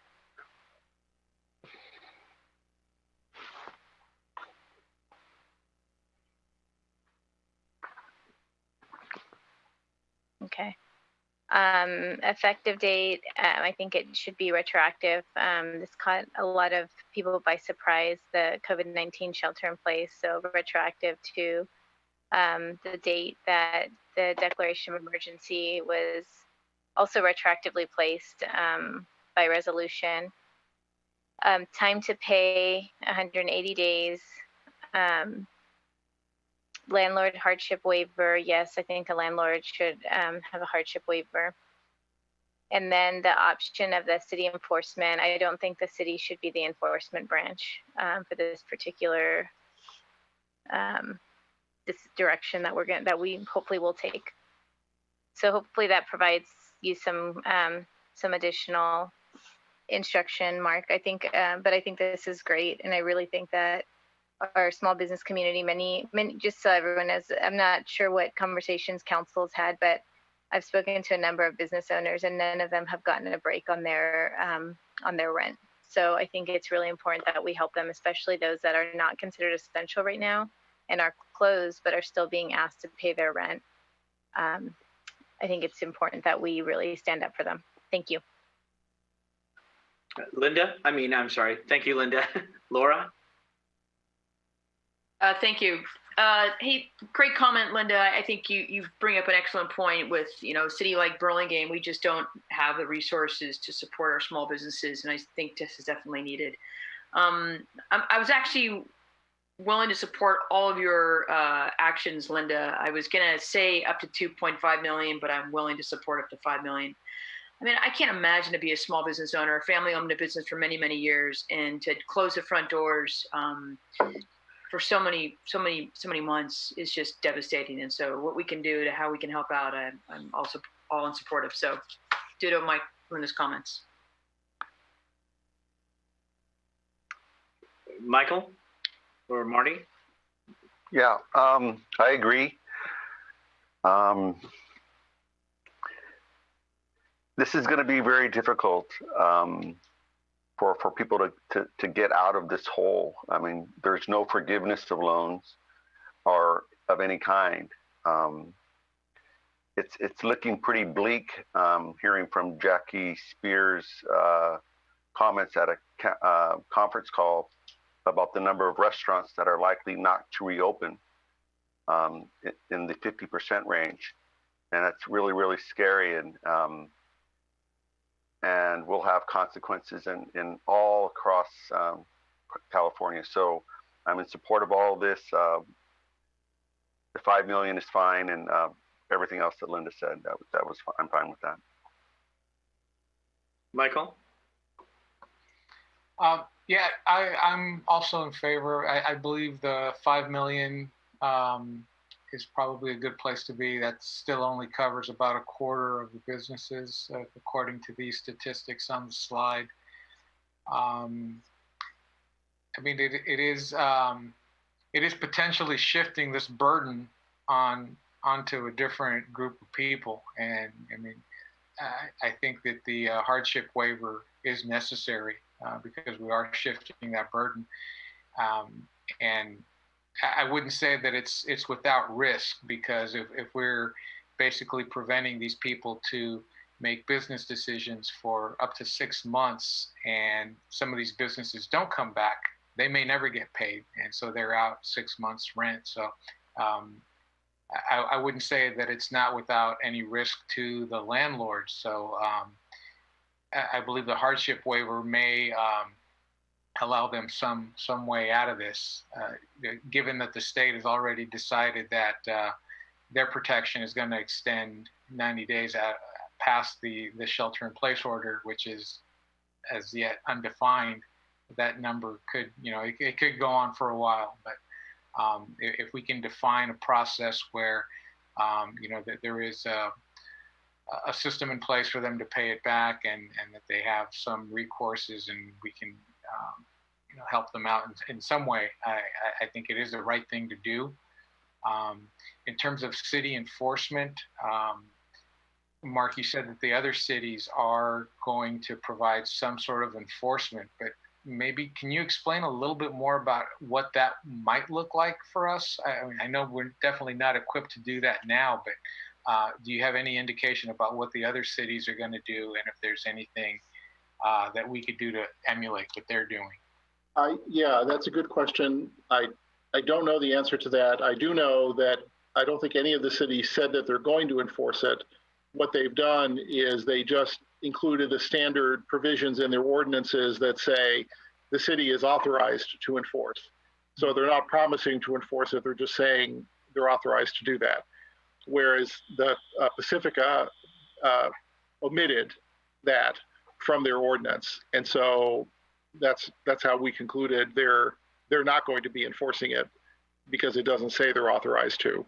So, and then I did want to just make one other comment, if I might. I wanted to clarify something, and it may have been my error in the presentation. So the gross receipts of 5 million and below, that's actually going to cover about 95% of the businesses in the city, because only 4.4% of businesses in the city have gross receipts of more than $5 million. So at the $5 million level, you're covering pretty much just about everyone. I see. So the percentages in that slide, what do those represent? So I'm sorry, it's sort of the opposite of how the ordinances are written, but that's the data that we had.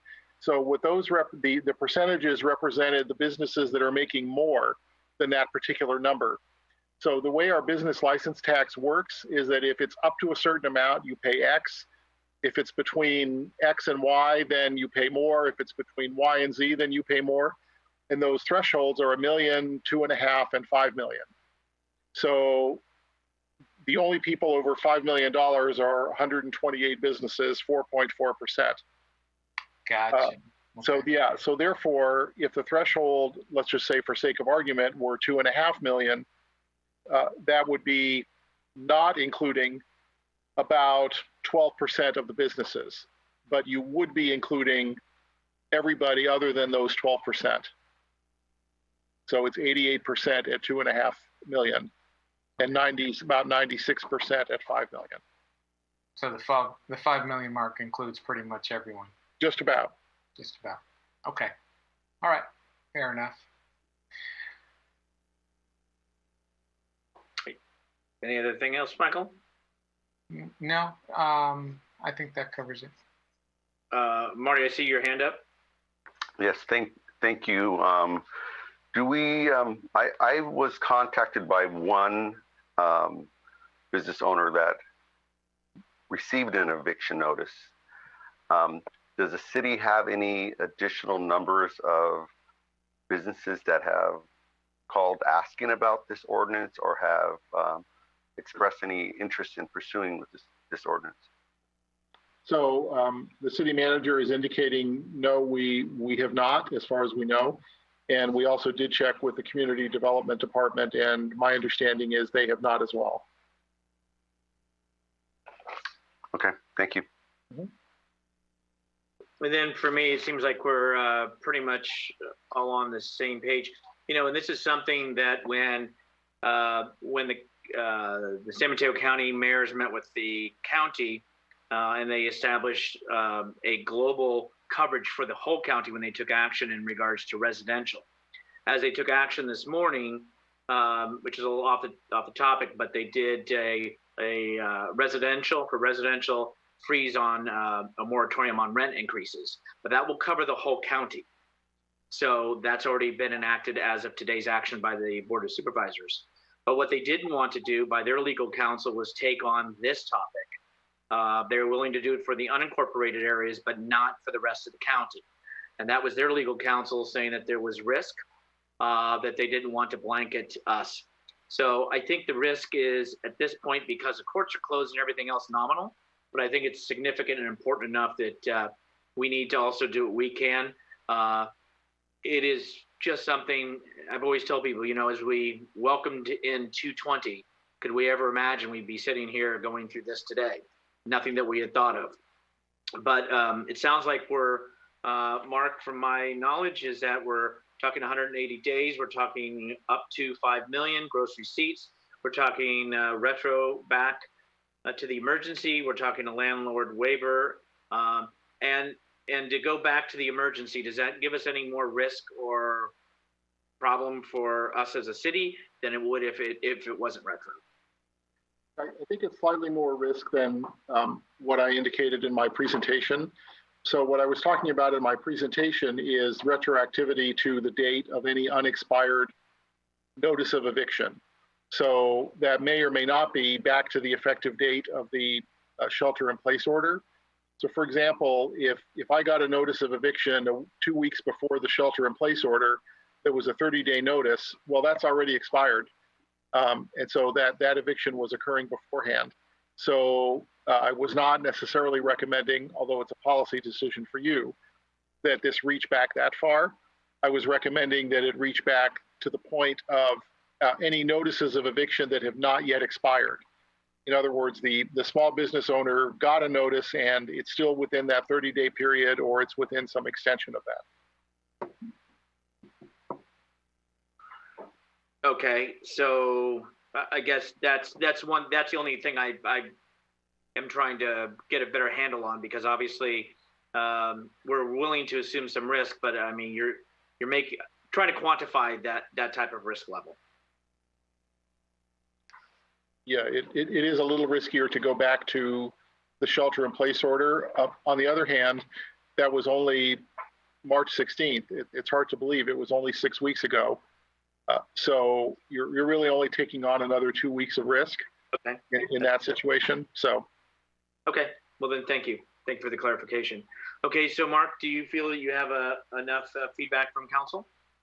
I do. I actually have one other question on the 180 days.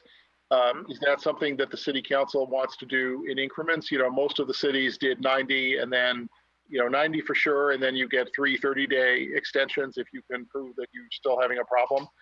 Is that the intent, or are you interested in just doing 180 days right out of the gate? Oh, so maybe do 90 days and then you're saying do 30-day extensions, which I think that's what most of the other cities did that, so that there is some discretion there. And so that you're not telling landlords, okay, you're not going to get paid for 6 months no matter what. Right. Yeah, and I know the county is doing the 30 days with the review on the residential rent increases because of state law and the governor's and all of that. But I am in favor of the 90 days with the 30-day extension, because obviously we don't know where it's going, what have you. So I'm okay with that as well. So that's just my thought. I agree. Okay, very good. Agreed. Okay. Oh, sorry. We'll bring that back at the next meeting. Just one thing to think about, the city attorney, is if we do the 90 days and then we add the 30 days, does that then trigger the city to notice everybody every 30 days of the extension? Good question. No, that would be the landlord's responsibility. To notify the tenants. Right. Okay. Yeah, I'll confirm that, but I think that's the case. Okay, thank you. Okay. Anything else, Mark? That'll do it. Thank you very much.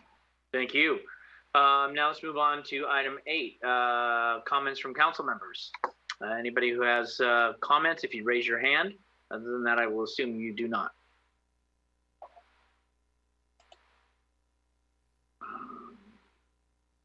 Okay, I'm not seeing any hands. I do. Marty. Had a little trouble finding the raise hand thing. I just wanted to acknowledge everybody's efforts. You know, staff, my colleagues, our residents. You know, this is tough. I also wanted to thank a volunteer, a donor who wished to remain anonymous, who gave 25 boxes, I think it was, of gloves, of the nitro gloves that I donated to our community development department. And that's just what I love about our community. You know, it's at how we do get together, and this person doesn't want to even be named, you know. So thank you, and everybody hang in there. You know, we're going to get through this. Thank you. Okay, any other council member?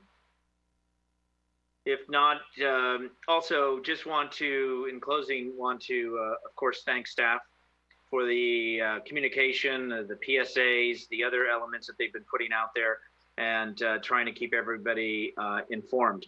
It is obviously, I think people were looking forward to May, and I don't know that they all still feel the same way about May.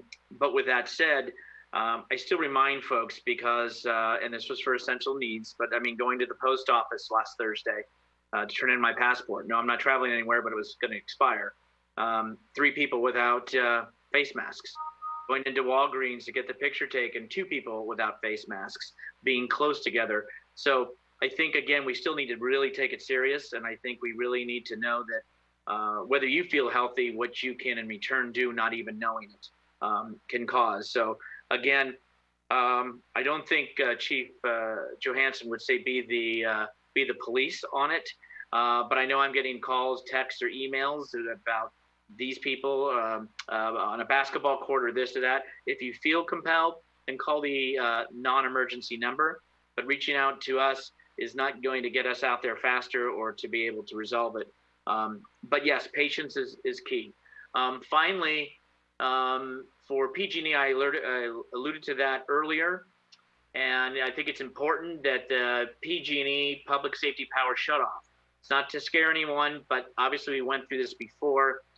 I want to assure you that in the Emergency Services Council, we made it very clear to that staff in the county for PG&E to be mindful and understanding. We know that people have stocked fridges, they have their medications, so they need to be diligent and they need to be succinct in what they do and not just turn off more than they need. But what is important is to update your contact information. And you see here the website as well as the contact phone number. And that is so they can call you, that they have a method to call you to say there may be a disruption. And sometimes, as I had a person on Crestmore, that a pole was going to be replaced and there was going to be a disruption. Well, when we looked into it, there was not going to be a disruption to power, but there was just a miscommunication.